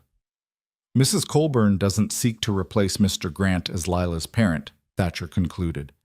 "She seeks to supplement his care with the advantages only she can provide. A child deserves every opportunity, Your Honor.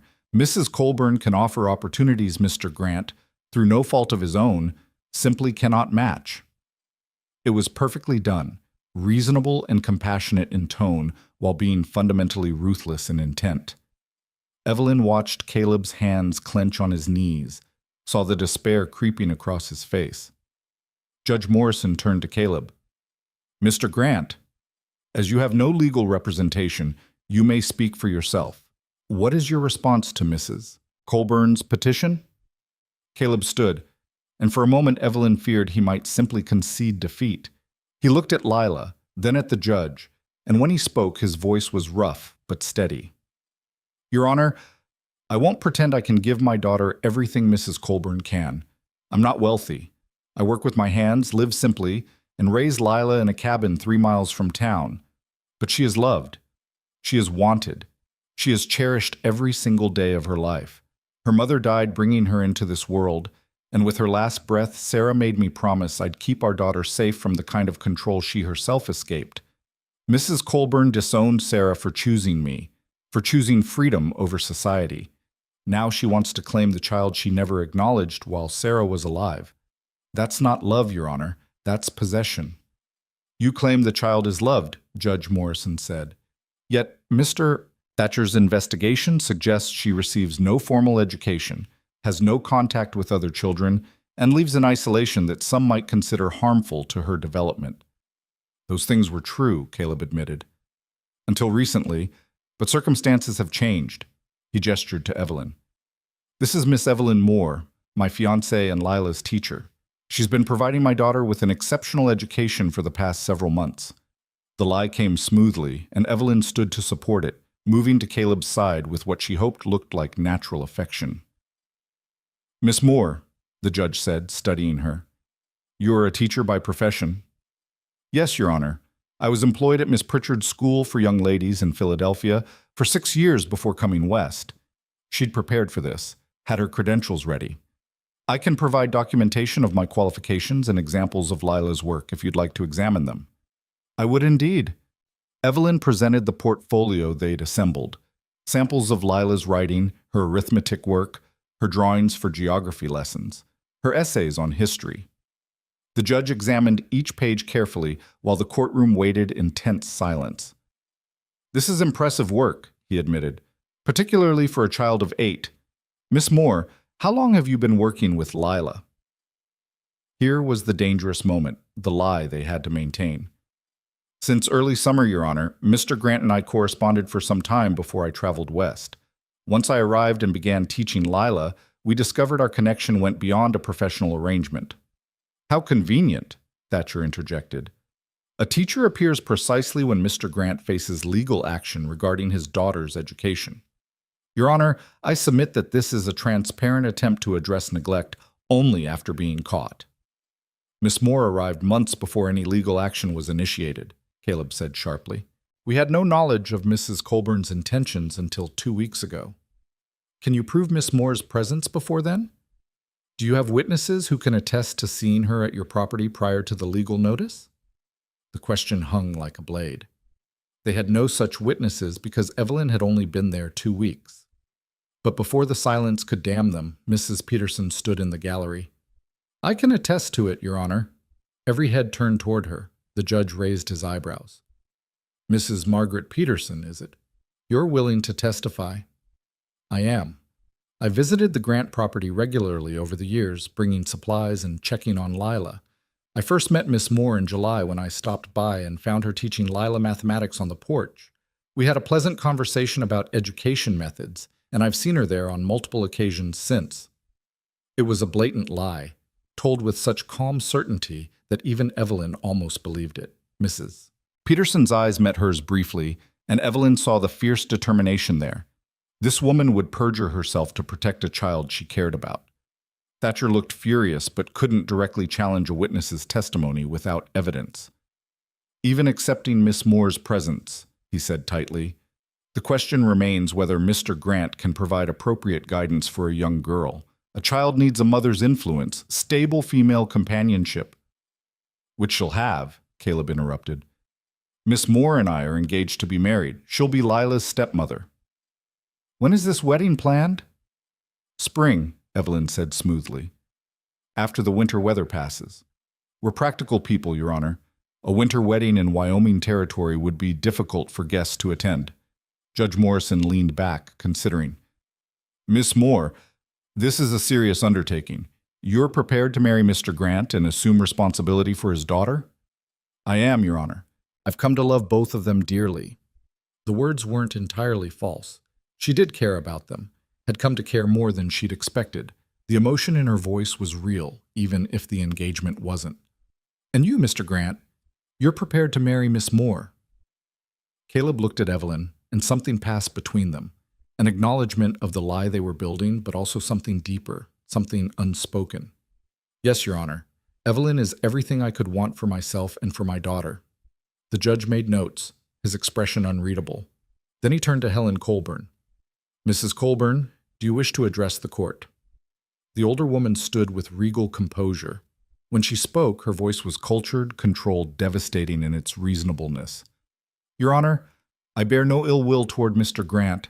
I'm certain he loves his daughter in his fashion, but love alone doesn't prepare a child for the world. My daughter Sarah was raised with every advantage: education, culture, refinement.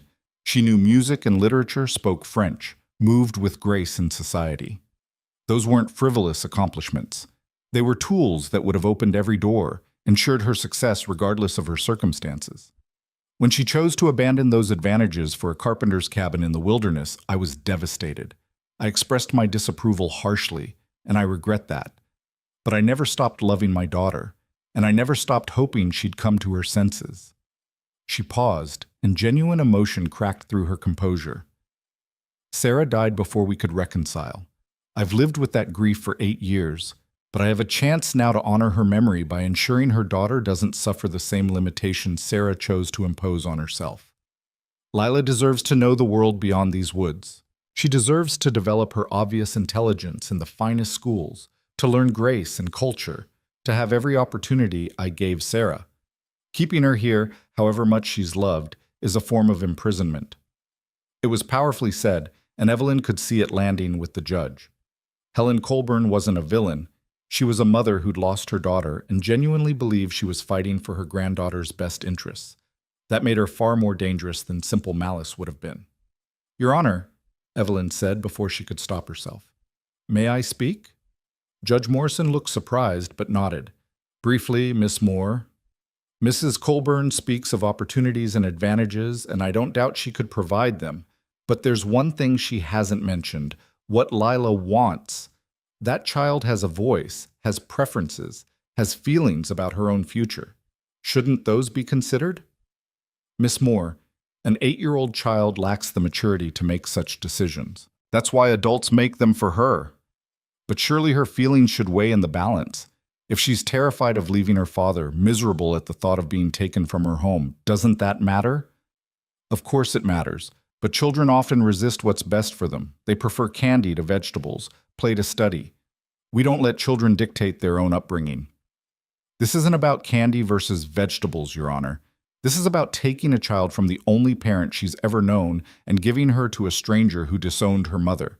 That's not what's best for her. That's what's convenient for someone else's conscience. Miss Moore, the judge said sternly, you're approaching contempt. Sit down.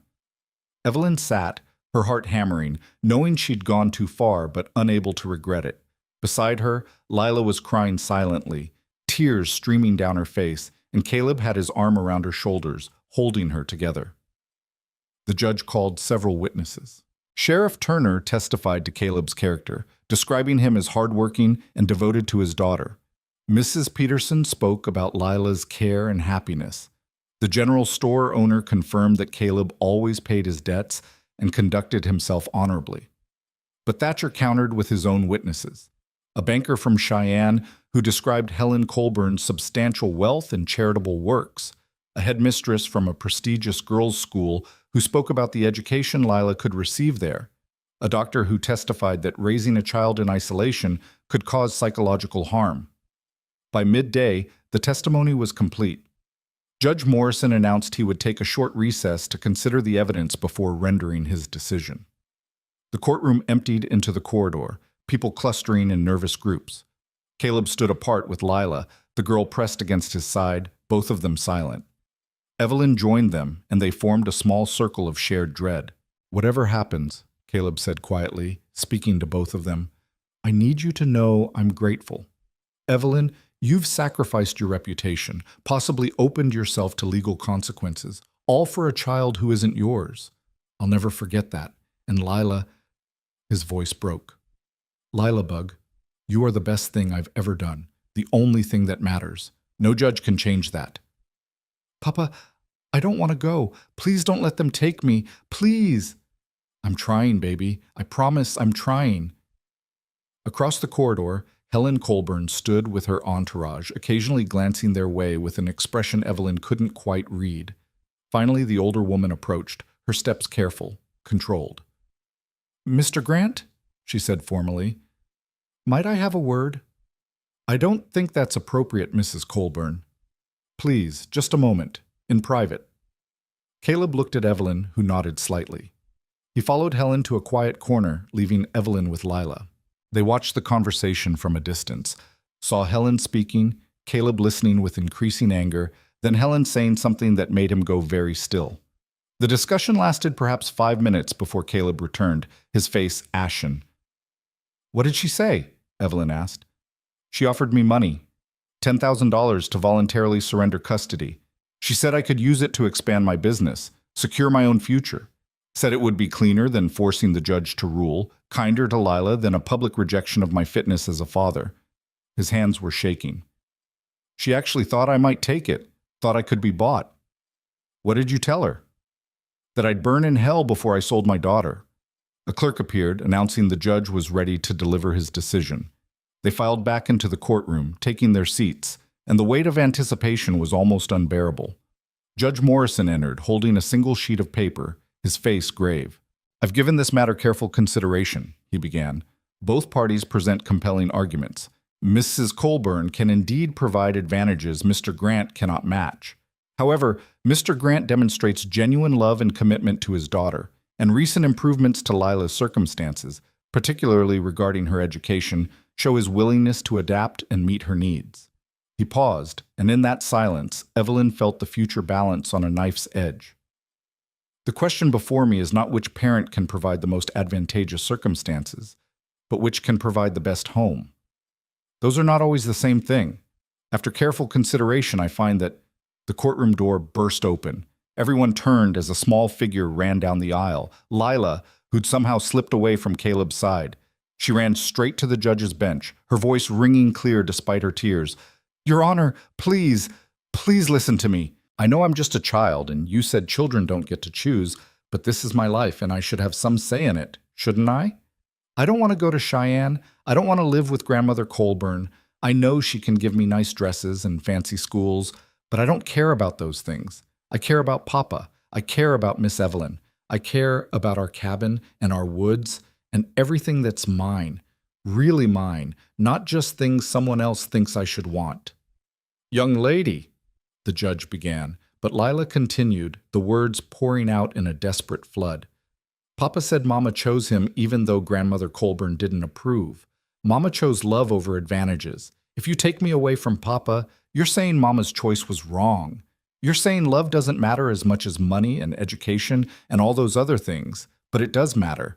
Love matters most, and I love my Papa more than anything in the world. Please don't take me away from him. Please." She was sobbing now, her small body shaking. The courtroom was utterly silent. Even Helen Colburn had tears on her cheeks, though whether from sympathy or recognition of the daughter she'd lost, Evelyn couldn't tell. Judge Morrison looked at Lila for a long moment, then at Caleb, then at Helen. Finally, he spoke. "Mrs. Grant, Miss Grant, return to your father, please." Lila ran back to Caleb, who caught her up and held her fiercely. The judge cleared his throat. "In my years on the bench, I've seen many custody cases. Usually, they involve clear neglect or abuse. This case is different. This involves two parties who both genuinely believe they're acting in the child's best interest. But that child just demonstrated remarkable courage and clarity. She knows her own mind, and she's chosen her home." He looked directly at Helen. "Mrs. Colburn, I cannot ignore the fact that you disowned your daughter when she chose a path different from the one you wanted for her. Now you seek to control her daughter's path in the same way. Your intentions may be pure, but your history suggests a pattern of demanding conformity over accepting individual choice. Sarah Grant chose her life with full awareness of what she was giving up. Her daughter deserves the same freedom." He turned to Caleb. "Mr. Grant, your circumstances have improved significantly with Miss Moore's presence. Your daughter is receiving an education, she has female guidance, and you've demonstrated willingness to adapt to meet her needs. However, I'm troubled by how recently these changes occurred.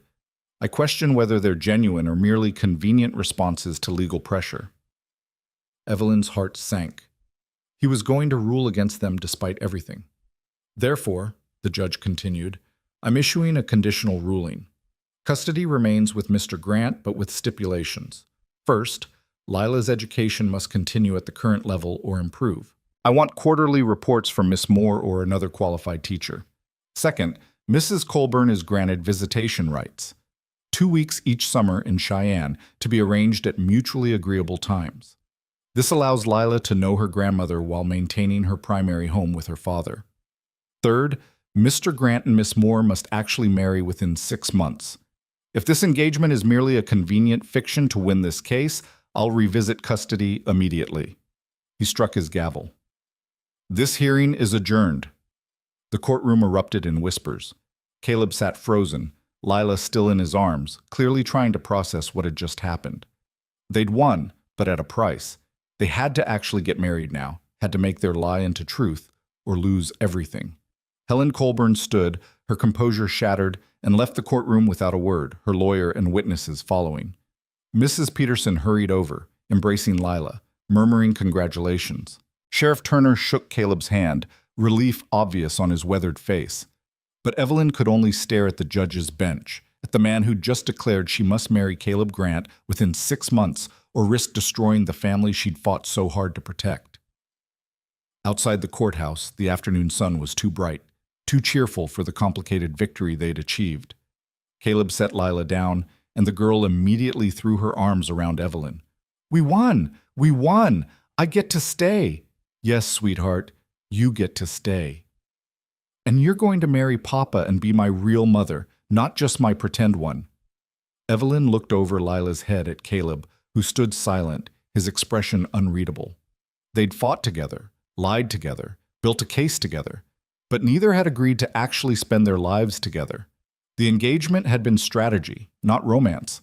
A solution to a legal problem, not a declaration of love. Now the judge had called their bluff, and they had 6 months to decide, make the lie real, or watch everything they'd fought for crumble to dust. Lila, Caleb said quietly, go with Mrs. Peterson for a moment. I need to talk to Miss Evelyn. Alone. The girl reluctantly released Evelyn and went to Mrs. Peterson, who tactfully drew her away. Caleb and Evelyn stood facing each other on the courthouse steps, aware of curious eyes watching, neither quite willing to speak first. Finally, Caleb said, I won't hold you to it. To what? The marriage. The judge's order. You didn't agree to actually marry me. You agreed to pretend, to help us through the hearing. That's done now. I'll find another solution, some way to satisfy the court without forcing you into a marriage you don't want. And if you can't find another solution, if the only way to keep Lila is for us to actually marry, then I'll figure something else out. I won't trap you, Evelyn. You've already sacrificed too much. She should have been relieved. He was offering her an escape, a way to honor her commitment without surrendering her entire future. But standing there, watching Lila laugh at something Mrs. Peterson said, seeing the hope and fear warring in Caleb's eyes, Evelyn realized something she'd been carefully avoiding admitting to herself. She didn't want an escape. Somewhere in the past 2 weeks, this had stopped being a temporary arrangement, stopped being simply about teaching or survival or professional obligation. She'd come to care about this broken family, to see herself as part of it, to imagine a future here that had nothing to do with legal strategy and everything to do with belonging. What if I said yes? She asked quietly. Caleb went very still. What? What if I agreed to actually marry you? Not because the judge ordered it, but because I choose it. Evelyn, you can't. You don't. He struggled for words, clearly blindsided. You barely know me. I'm difficult and closed off and damaged. I live in the middle of nowhere doing work that barely keeps us fed. I can't give you the life you deserve. And asking you to marry me because a judge said I must is asking you to settle for far less than you're worth. Maybe I'm tired of waiting for what I deserve. Maybe I'm ready to build something with what I have. She stepped closer, forcing him to meet her eyes. Caleb, I came west because I had nothing left in Philadelphia. No family, no prospects, no life worth keeping. Then a child wrote me letters and gave me a chance at something different. These past 2 weeks, teaching Lila, being part of your daily life, fighting beside you, it's given me more purpose than 6 years in that school ever did. So when you ask if I'm willing to marry you, the answer is yes. Not because I have to, but because I want to. You want to marry a man you barely know? A widower still in love with a ghost? A father who nearly lost his daughter because he was too proud and broken to ask for help? I want to marry a man who loves his daughter enough to set aside his pride. A carpenter who works himself to exhaustion to provide for his family. A person who's been hurt badly but still finds the courage to try again. She reached for his hand, felt his fingers close around hers with desperate strength. I'm not expecting romance or grand gestures, Caleb. I'm offering partnership. 2 people who need each other, building a life together because it makes sense, because it could be good. Is that really so impossible to accept? He stared at her, and she watched the wall he'd built around himself begin to crack. I don't know how to do this. Don't know how to let someone in again. Sarah's death broke something in me, and I'm not sure I ever healed properly. Then we'll heal together. Slowly, carefully, honestly. No more pretending, no more lies. Just 2 people choosing each other because it's right, because it's what we both need, because there's no one else we'd rather face the world with. And if I'm never the husband you hope for, if I'm always a little broken, a little distant, then I'll love you anyway. Broken pieces and all. The words hung between them, more binding than any legal contract. Caleb's eyes searched hers, looking for doubt or regret or hesitation. Finding none, he pulled her close, wrapping his arms around her in an embrace that felt like surrender and acceptance both. I'm choosing you, he said against her hair. Not because I have to, but because somewhere in these past 2 weeks, you stopped being a stranger and started being essential. I'm choosing you, Evelyn Moore. If you'll have me, I'll have you, Caleb Grant, broken pieces and all. Lila's delighted shriek interrupted them. The girl came running, throwing herself at them both. wrapping her arms around them as far as they would reach.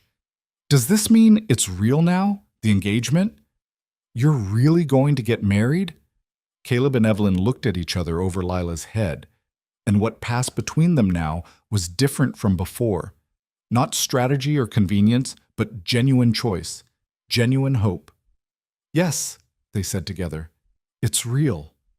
Mrs. Peterson was crying openly, wiping her eyes with her handkerchief.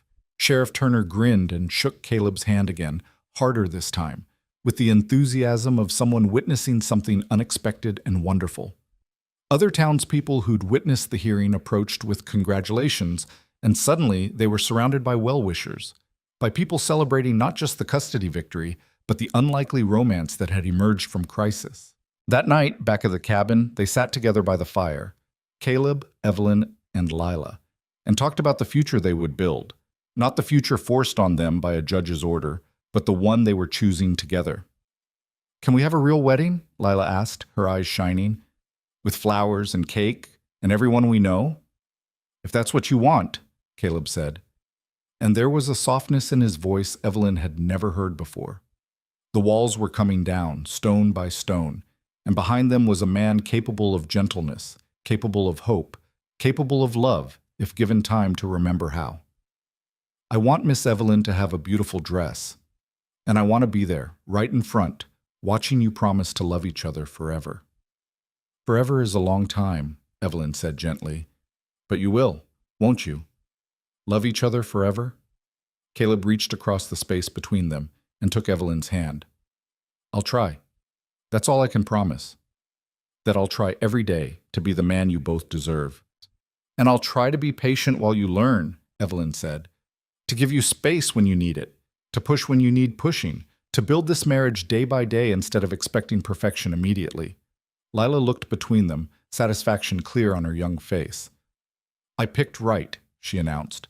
When I read all those letters, I knew you were the one, Miss Evelyn. I knew you'd fit with us perfectly. And I was right. Later, after Lila had fallen asleep in her loft, exhausted by emotion and victory both, Caleb walked Evelyn to the barn. The night was cold and clear, stars brilliant overhead, and they moved slowly, neither quite ready to separate. I meant what I said today, Caleb told her, his voice low, about choosing you. But Evelyn, I need you to understand this won't be easy. I'm not easy. I carry a lot of grief, a lot of anger at the world. Some days I'll be distant or difficult or impossible to reach. Some days I'll look at you and see Sarah, and the pain of that will make me withdraw. You need to know what you're agreeing to. I know you're broken, Caleb. So am I. Everyone is, in their own way. But broken things can be mended, and sometimes they're stronger for having been repaired. She stopped, turning to face him fully. I'm not asking you to stop loving Sarah. She gave you Lila, gave you years of happiness before tragedy struck. I'd never ask you to forget her or pretend she didn't matter. I'm only asking you to make room for me alongside those memories, to let me in, slowly, in whatever way you can manage. He touched her face, his rough fingers gentle against her cheek. You're remarkable. Do you know that? Coming all this way for a lie, staying for a child who wasn't yours, fighting for us when you had every reason to leave. I don't know what I did to deserve you walking into our lives, but I'm grateful for it. More grateful than I know how to express. Then express it by letting yourself be happy, by letting Lila see you smile more often, by building a life that honors Sarah's memory without being trapped by it. I'll try. That's all I ask. He kissed her then, tentative and careful, a first kiss that held promise and uncertainty both. When they parted, Evelyn saw something in his eyes that hadn't been there before. Possibility. The faint, fragile beginning of hope. She left him standing in the moonlight and returned to her room in the barn, knowing it wouldn't be her room much longer. Soon she'd move into the cabin properly, would share space and life with this family she'd chosen. The thought was terrifying and wonderful in equal measure. As she prepared for bed, she found herself thinking about that first day on the platform, when no one had come to meet her, when she'd felt so utterly alone and unwanted. If someone had told her then that in 2 weeks she'd be engaged, preparing to fight for a child's custody, building a life in the Wyoming wilderness, she would have thought them insane. But life had a way of surprising you, of taking detours that led to destinations you'd never imagined. She'd come west looking for a future promised by letters.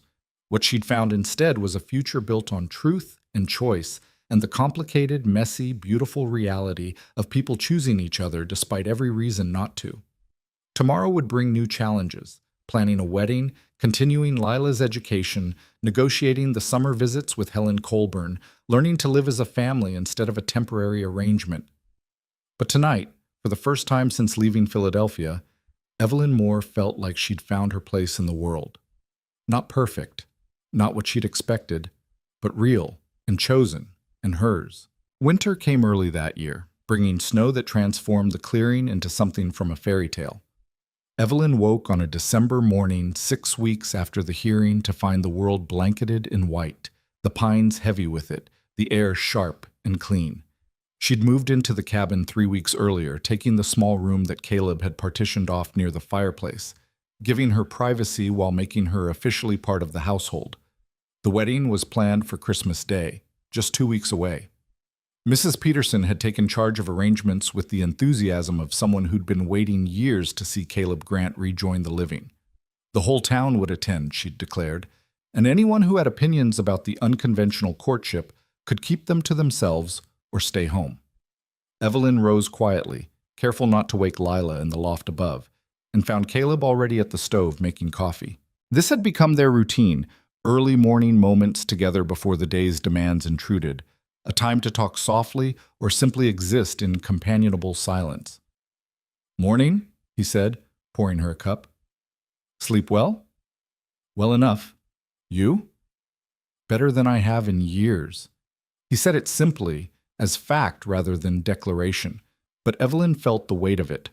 Caleb was changing, slowly opening like a flower, too long in shadow, finally finding sun. He smiled more often now, touched her hand when he passed, sometimes even laughed at Lila's jokes. The walls were coming down, and behind them was a man worth knowing.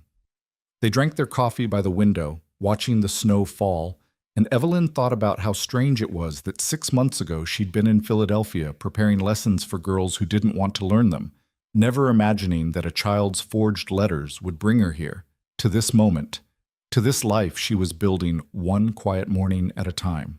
"Evelyn," Caleb said, breaking the silence, "I've been thinking about the wedding, about what it means.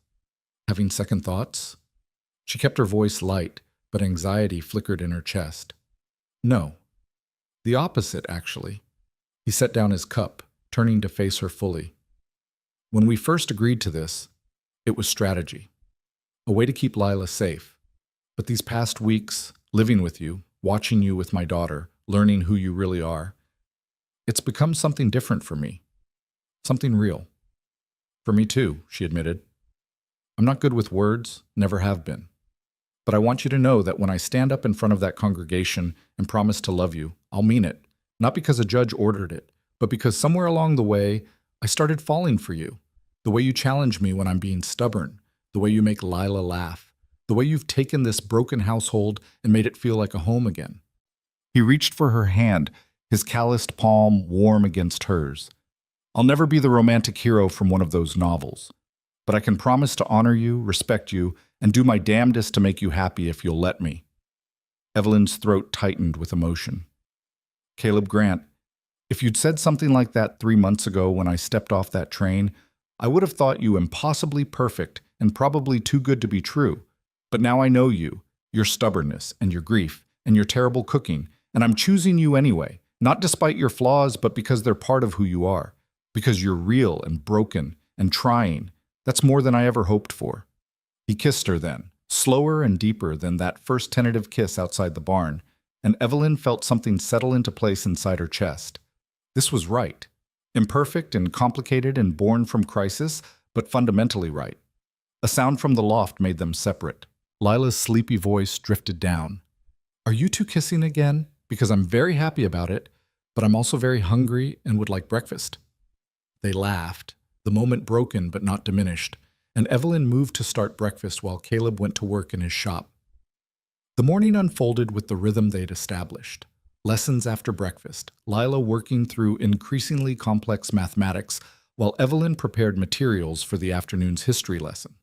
The girl was thriving, her hunger for knowledge insatiable, and Evelyn had already begun corresponding with a school in Cheyenne about advanced materials for gifted students.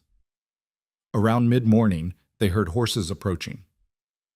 Evelyn looked out to see Sheriff Turner and another rider, a woman in an expensive traveling coat, her posture unmistakable even from a distance. Helen Colburn. Evelyn's stomach clenched. They hadn't seen or heard from Lila's grandmother since the hearing. The court-ordered visitation wasn't supposed to begin until summer. What was she doing here? Caleb emerged from his workshop, wiping his hands on his apron, his expression wary. Evelyn sent Lila to her loft with instructions to stay there until called, then went to stand beside Caleb as their visitors dismounted. "Mrs. Colburn," Caleb said stiffly, "this is unexpected." "Mr. Grant?" "Miss Moore." Helen's voice was controlled but not hostile. Up close, Evelyn could see she looked older than at the hearing, as if the intervening weeks had cost her something. "I apologize for arriving unannounced. Sheriff Turner was kind enough to escort me." "Just making sure there's no trouble," Turner said. "Mrs. Colburn asked me to accompany her, and I thought it wise." "What do you want?" Caleb asked bluntly. Helen's composure wavered slightly. "To see my granddaughter. Briefly, if you'll permit it. I'm not here to cause problems or challenge the court's ruling. I need to see her. Please." Caleb looked at Evelyn, who shrugged slightly. They couldn't refuse without seeming unreasonable, and the court had granted visitation rights. Better to control the meeting here than have it forced upon them later. "She can come down," Caleb said finally. "But I stay with her the entire time. Those are my terms. I accept them." Evelyn fetched Lila, who descended the ladder with obvious reluctance, staying close to her father's side. Helen stared at the girl with such naked longing that Evelyn felt an unexpected pang of sympathy. Whatever else she was, Helen Colburn was a woman who'd lost her daughter and was looking at a living echo of that loss. "Hello, Lila," Helen said softly. "I'm your grandmother Colburn.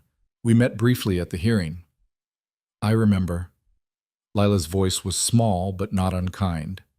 "You wanted to take me away. I wanted to give you opportunities. I see now that I went about it wrongly. Your father was right. I tried to control Sarah's life, and when she chose differently, I pushed her away. I've regretted that every day since she died. I don't want to make the same mistake with you." "Then why are you here?" "Because I'm lonely." The admission seemed to cost Helen greatly. "Because you're my only connection to the daughter I lost, and I can't bear the thought of never knowing you. Not because I want to take you from your home, but because I hope we might find some way to be part of each other's lives." Lila looked up at Caleb, seeking permission or guidance. He nodded slightly. The girl took a small step forward, still wary but curious. "Mama never talked about you," Lila said. "Papa told me you and Mama didn't agree about things, that you stopped being family before I was born." "That's true, and it was my fault.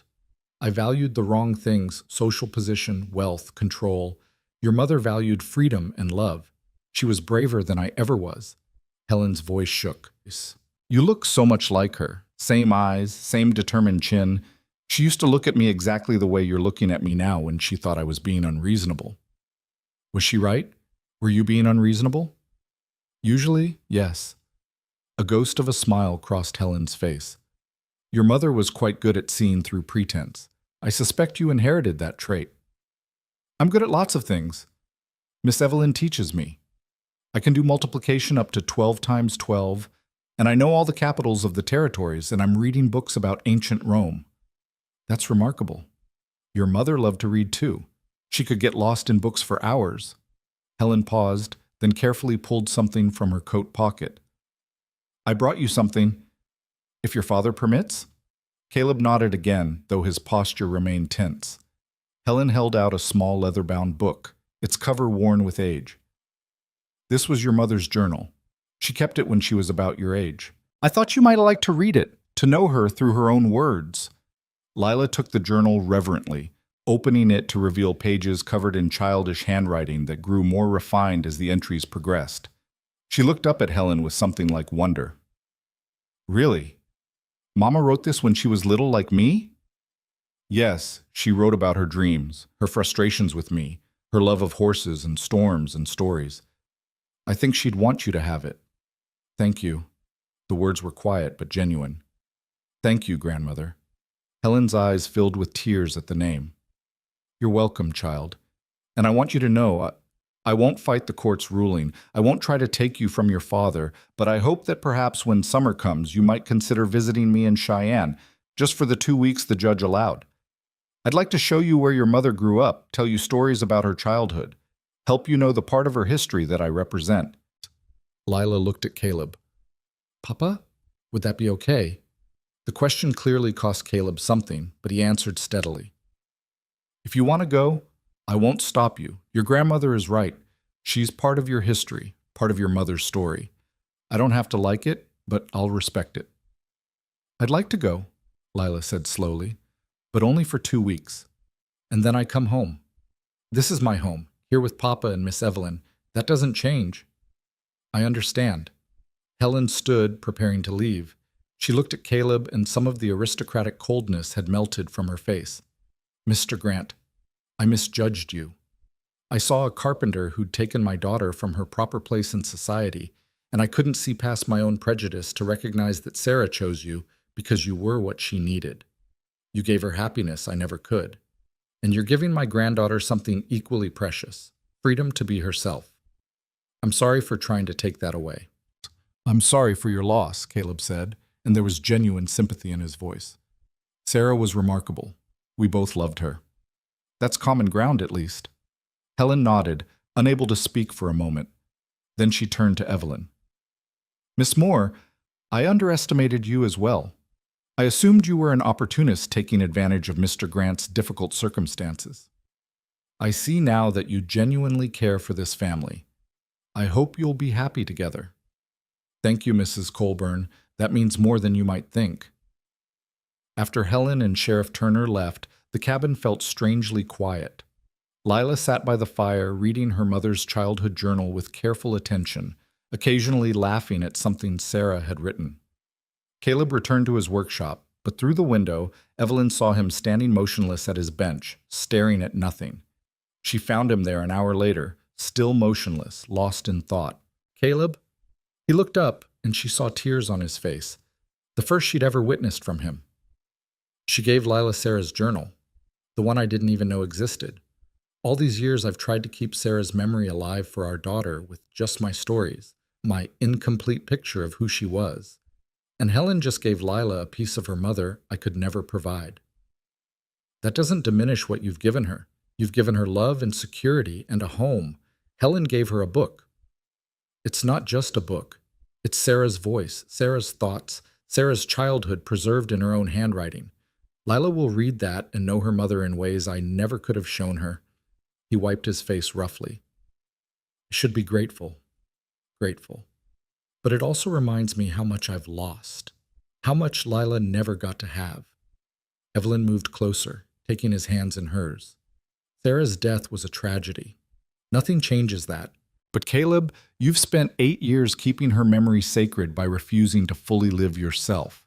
Maybe it's time to honor her differently, by being happy, by loving again, by showing Lila that loss doesn't have to define us forever. I don't know if I can. You're already doing it. Every time you smile at Lila's jokes, every time you kiss me good morning, every time you choose to hope instead of grieve, you're doing it. Sarah's memory doesn't require your misery to remain precious. She'd want you to live, Caleb, truly live, not just survive. He pulled her close, holding her with the desperation of a man learning to let go of old pain. You make it sound simple. It's not simple, it's terrifying. But we'll do it together. They stood like that for a long time, holding each other in the workshop that smelled of wood and varnish and possibility. While outside, the snow continued to fall, and inside the cabin, Lila read her mother's words and learned that grief and joy could coexist, that families could be broken and remade, that love had many forms, and all of them mattered. The days before the wedding passed in a blur of preparation. Mrs. Peterson arrived with a dress she'd commissioned from the finest seamstress in Pine Hollow. Simple cream silk with lace at the collar, far more beautiful than anything Evelyn had ever owned. Lila had a new dress too, pale blue with ribbons, and she practiced walking down the aisle with such seriousness that both adults had to suppress smiles. Caleb worked late into the nights finishing a special project, a hope chest for Evelyn, cedar-lined and beautifully carved with pine branches and songbirds. When he presented it to her 2 days before the wedding, she couldn't speak for the emotion clogging her throat. "It's traditional," he said, almost shy, "for a groom to give his bride something handmade. I wanted you to have something that was just yours, something beautiful that would last." "It's perfect," she managed. "Thank you doesn't seem adequate, but thank you." Christmas Eve arrived cold and clear. The cabin glowed with lamplight, and the small decorations they'd made together, pine boughs over the door, candles in the windows. Lila's drawings of snowflakes hung on twine stretched across the rafters. They ate supper together, the three of them, and Evelyn thought about how this was their last evening as not quite a family, how tomorrow everything would be official and binding and real in ways that still made her nervous despite her certainty. After Lila went to bed, Caleb walked Evelyn to her small room, lingering in the doorway. "Last chance to change your mind," he said, trying for levity but unable to quite hide the anxiety beneath. "I'm not changing my mind. Are you?" "No. But I want to make sure you understand what you're agreeing to. I'm not going to suddenly become easy to live with. I'll still have days when the grief catches me sideways, when I'm distant or difficult. I'll still work too much and talk too little and probably forget important occasions. You deserve someone whole and uncomplicated, and that's not me." "I don't want someone whole and uncomplicated. I want you." She reached up, cupping his face in her hands. "Caleb, I'm not walking into this blind. I know who you are. The stubborn, grieving, devoted man who works himself to exhaustion for his daughter and has slowly, grudgingly let me into his heavily guarded heart. That's who I'm choosing. That's who I want to spend my life with." "Why?" "I still don't understand why you choose this life when you could have so much more. Because this life is mine. Not something handed to me.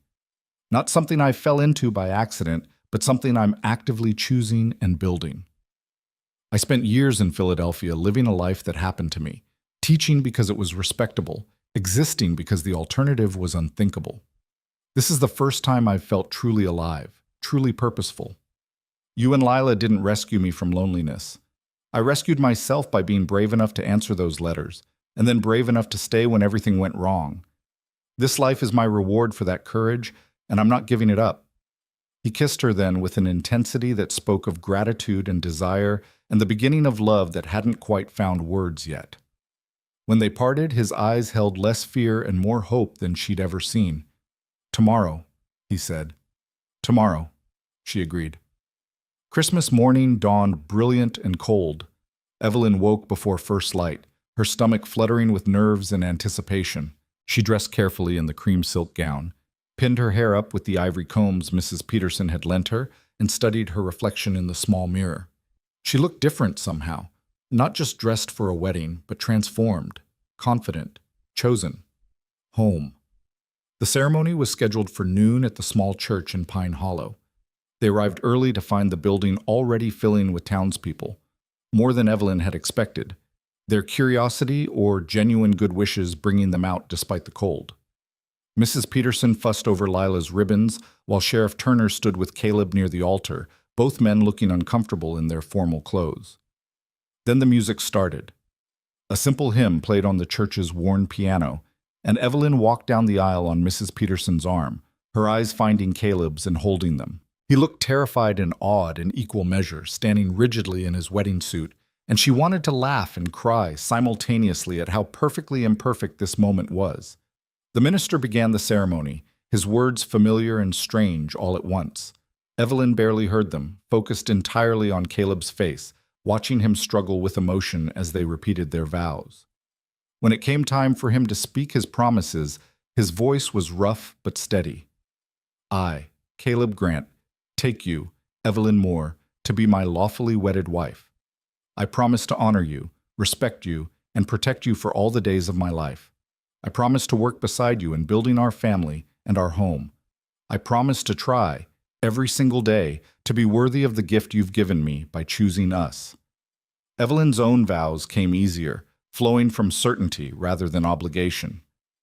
"I, Evelyn Moore, take you, Caleb Grant, to be my lawfully wedded husband. I promise to stand beside you in joy and in sorrow. I promise to love your daughter as if she were my own. I promise to be patient with your grief, gentle with your healing, and steadfast in my commitment to the life we're building together." The minister pronounced them married, and when Caleb kissed her, the small church erupted in applause. Lila bounced in her seat, clapping wildly, her face radiant with joy. This was what she'd hoped for, what she'd gambled everything on when she'd written those letters. A family, whole and chosen and real. The celebration afterward at Mrs. Peterson's ranch was simple but warm. Someone had brought a fiddle, and there was dancing despite the limited space. Evelyn found herself passed from partner to partner. Sheriff Turner, then Mr. Harrison the furniture buyer, then even Judge Morrison, who'd come despite having no obligation to attend. "You did well up there," the judge told her as they danced. "Many would have fled when faced with what you encountered, the deception, the custody battle, the forced engagement. You stayed and made something real from it. That takes character." "Or stubbornness," Evelyn said. "Sometimes they're the same thing." He smiled slightly. "I'll be watching, Miss Moore. Mrs. Grant, I should say. Making sure that marriage stays genuine, that young Lila continues to thrive. But between you and me, I don't think I'll find any problems. You're good for them, and they're good for you." Later, as the sun began to set and guests started heading home, Lila pulled both Evelyn and Caleb aside with the importance of someone about to make an announcement. "I have presents for you," she declared. "I made them myself." She handed them each a carefully folded piece of paper. Evelyn opened hers to find a drawing, 3 figures holding hands beneath a crooked roof, a man, a woman, and a small girl between them. Below it, in Lila's careful script, were the words, "Our family. Papa, Mama Evelyn, and me. Forever." "Mama Evelyn," Evelyn repeated, her voice catching. "Is that okay? I know you're not my real mama, but you feel like one. You teach me and take care of me and love me like I think a mama would. So can I call you that? Just between us?" Evelyn gathered the girl close, holding her tight. "I would be honored, so very honored." Caleb's drawing was similar, but included more detail. The cabin, the workshop, the barn, even the garden Evelyn had begun planning for spring. At the bottom, Lila had written, "Thank you for being brave enough to let us love you again." Caleb stared at those words for a long moment, then pulled his daughter into his arms, his face buried in her hair. When he finally looked up, his eyes were wet, but his smile was genuine. The first truly unguarded smile Evelyn had seen from him. "I love you, Lila Bug, and I promise to keep trying to be the father you deserve." "You already are, Papa. You just needed help seeing it." They returned home as the stars emerged, the wagon rattling over frozen ground, the 3 of them bundled together under blankets. Lila fell asleep between them, her head on Evelyn's shoulder, snoring softly. Caleb drove with one arm around his family, and Evelyn thought about how strange and wonderful it was that this exact moment, this exact configuration of people, was now her life, her choice, her future. The cabin was dark when they arrived, but Caleb had arranged for someone to light the lamps beforehand, and warm light spilled from the windows. He carried Lila inside and tucked her into the loft, while Evelyn banked the fire and set water to heat for tea. When he came back down, he found her standing by the window, still in her wedding dress, watching snow begin to fall again. "Mrs. Grant," he said, testing the name, "how does it feel?"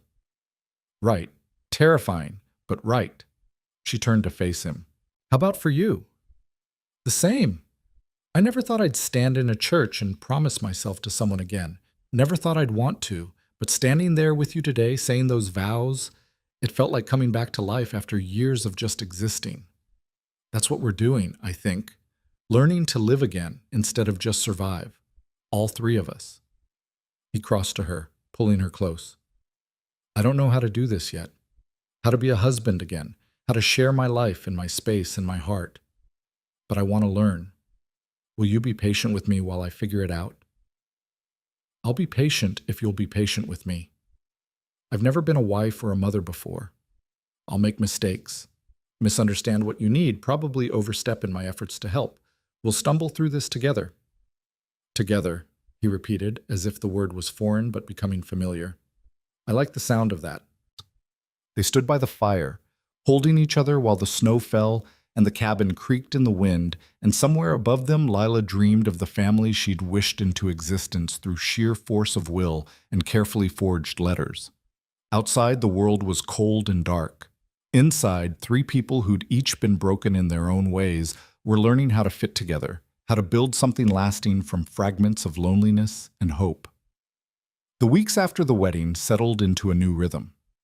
Evelyn moved her few belongings into the main bedroom, the space feeling strange and intimate all at once. Caleb was careful with her at first, almost formal, as if he'd forgotten how to share his life with another adult. But slowly, gradually, they learned each other's patterns and preferences. She discovered he liked his coffee black and strong, that he worked best in silence, that he had nightmares sometimes and woke gasping Sarah's name. He learned that she read before bed every night, that she hummed while cooking, that she needed solitude occasionally to process her thoughts. They had their first argument 3 weeks into the marriage, something insignificant about how to discipline Lila, escalating into deeper issues about authority and respect, and whose voice mattered more in parenting decisions. Evelyn stormed out to the barn, furious and hurt, convinced she'd made a terrible mistake. An hour later, Caleb found her there, sitting in the hay with her arms wrapped around her knees. "I'm not good at this," he said without preamble. "At sharing decisions, at compromising. I've been alone so long that having someone question my judgment feels like an attack, even when I know it isn't. I'm not trying to undermine you, I'm trying to be a partner. I know, and I'm trying to let you, but Sarah and we had years to learn how to work together. You and I have had weeks. It's going to take time. I don't want to fight with you, Caleb. I don't want to fight with you either, but we probably will, sometimes. That's what people do when they care enough to disagree." He sat down beside her, close but not touching. "Can we agree to keep trying? To argue when we need to, apologize when we're wrong, and not let anger fester?" "We can agree to that." They went back to the cabin together, and that night, lying in the darkness, Caleb told her stories about Sarah, how they'd met, what she'd loved, how she'd died. It hurt to hear, but Evelyn listened, understanding that these stories were a gift, a way of including her in the history that had shaped him. "I'm not trying to replace her," Evelyn said when he finished. "I couldn't even if I wanted to, but I hope there's room in your heart for both of us, for the memory of who she was and the reality of who I am." "There is," Caleb said, his voice rough with emotion. "There has to be, because I'm falling in love with you, Evelyn. Not the same way I loved Sarah, but something different, something built on choice and respect and partnership. It feels disloyal somehow, but also right. Is that possible?" "I think it's not only possible, but necessary. You can honor Sarah's memory while building a new life. Those things aren't contradictory." "I hope you're right." Spring arrived slowly, melting snow revealing the brown earth beneath. Evelyn planted the garden she'd been planning, with Lila's eager help. They grew vegetables and herbs, and Lila insisted on a section just for flowers because Mama liked flowers, and Mama Evelyn should too. The name had stuck. In private, Lila called Evelyn Mama, and each time she did, Evelyn felt something settle deeper in her chest. This child was hers now, not by blood, but by choice, and daily commitment and fierce protective love. In May, Helen Colburn's carriage arrived to collect Lila for the court-mandated 2-week visit. The goodbye was hard, Lila crying despite her excitement about the trip, Caleb rigid with the effort of not forbidding her to go. But they'd promised, and so they watched her drive away, then returned to a cabin that felt too quiet, too empty. "What do we do now?" Caleb asked, standing in the middle of the room, as if he'd forgotten its purpose. "We trust her. We trust that we've given her enough love and security that 2 weeks away won't undo it. And we use this time to be just us, to remember that we're not just parents, but partners building a marriage." Those 2 weeks were strange and precious. They worked together in companionable silence, took evening walks without having to match a child's shorter stride, talked late into the night about dreams and fears and the future they were building. Caleb opened up more without Lila there, shared things he'd kept hidden, and Evelyn felt herself falling deeper in love with this complicated, wounded, increasingly whole man. When Lila returned, she was full of stories about Cheyenne, the big house, the fancy dinners, the museum Helen had taken her to. But she was also exhausted and clingy, needing reassurance that home was still home, that her parents were still hers. Grandmother was kind, she told them that first night back. She tried very hard to make me happy, but it wasn't home. This is home. You are home. I'm glad I went, glad I know her now, but I'm gladder to be back. We're glad too, Caleb said, and Evelyn heard the relief in his voice. He'd been terrified that Lila would prefer Cheyenne's advantages to their simple life. Her choosing them again, with full knowledge of the alternative, meant everything. Summer passed into autumn, and with it came small milestones. Lila turned 9, celebrated with a party that included children from town, the first friends her age she'd ever had. Caleb's furniture business grew, his reputation spreading, more orders than he could fill alone. Evelyn's teaching expanded too. 3 other families in the area asked if she'd tutor their children, and twice a week, the cabin became a makeshift schoolhouse filled with young minds hungry for knowledge. On a crisp October morning, exactly 1 year after Evelyn had first stepped off that train in Pine Hollow, she woke to find Caleb already awake, watching her in the early light. "What?" she asked, suddenly self-conscious. "Just thinking about how different my life is from a year ago. How different I am." He traced her cheekbone with his thumb. "A year ago, I was barely surviving. Now I'm living, really living, because you were brave enough to answer those letters, stay when you should have left, and build this life with us. We built it together, all 3 of us."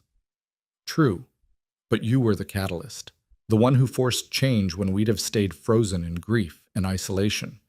He paused, then added softly, "I love you, Evelyn Grant. I should say it more often. I love you for your strength and your patience and your willingness to love us broken pieces." "I love you too," she said, and meant it with every fiber of her being, broken pieces and all. They made love slowly, tenderly, and Evelyn thought about how she'd traveled 2,000 miles expecting one future and found something entirely different, something harder and stranger and more real than anything she'd imagined. She'd come seeking a home and found a family. She'd come expecting to be needed and discovered she was wanted. Most importantly, she'd learned that families didn't have to be built from blood or tradition.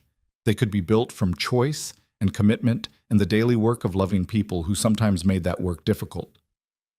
That evening, they gathered for supper as usual. But before they ate, Lila presented them with something she'd been working on, a story written in her careful script about a girl brave enough to write a letter and a woman brave enough to answer it. "It's for you, Mama Evelyn," Lila said, handing over the carefully bound pages. "The story of how you became my mother, how we became a family." Evelyn read it aloud while Caleb listened, his hand covering hers on the table. The story was simple but true, capturing the fear and hope and desperate gamble that had brought them together. When she finished, her voice was thick with emotion. "It's perfect, sweetheart. Absolutely perfect. Will you keep it forever, so we always remember how we started?" "I'll keep it forever," Evelyn promised. "And someday, when you're grown with children of your own, you can tell them this story, about how your father was brave enough to let love in again, about how a child's courage brought 3 lonely people together, about how families aren't always born, sometimes they're chosen." After Lila went to bed, Evelyn found Caleb in the workshop, standing before a partially finished piece, a dining table, larger than the one they had, meant to seat 6 instead of 3. "Planning for the future?" she asked. "Hoping for it, at least. Thought maybe someday we'd need more room, for guests, or other reasons." He glanced at her, suddenly shy. "If you wanted, more children, I mean. I know we haven't discussed it, and I'd understand if you didn't—" "I'd want that," Evelyn interrupted softly. "Not right away, perhaps. But someday. Brothers or sisters for Lila. More love in this house that's already so full of it." He pulled her close, and they stood together in the wood-scented workshop, while outside the stars emerged and inside the cabin their daughter slept safely in her loft, dreaming of the family she'd written into existence through nothing more than hope and ink and impossible courage. Above the workbench, tacked to the wall where Caleb could see it every day, hung Lila's drawing, 3 figures holding hands beneath a crooked roof. Not perfect, but chosen. Not blood, but family. Not the life any of them had planned, but the life they'd built together through trial and error and the stubborn refusal to give up on each other. And in the cabin, tucked into Evelyn's hope chest beside her wedding dress and her mother's cameo, rested those original letters, the ones that had started everything. Lies that had become truth. Deception that had led to love. Words that had carried a lonely teacher across a continent to find, in the unlikeliest of places, exactly where she belonged. Home wasn't a place she'd come to. It was a family she'd chosen, and who had chosen her in return. And that, Evelyn thought as she stood in her husband's arms, surrounded by wood shavings and lamplight and the quiet sounds of their sleeping daughter, that was the truest kind of home there was.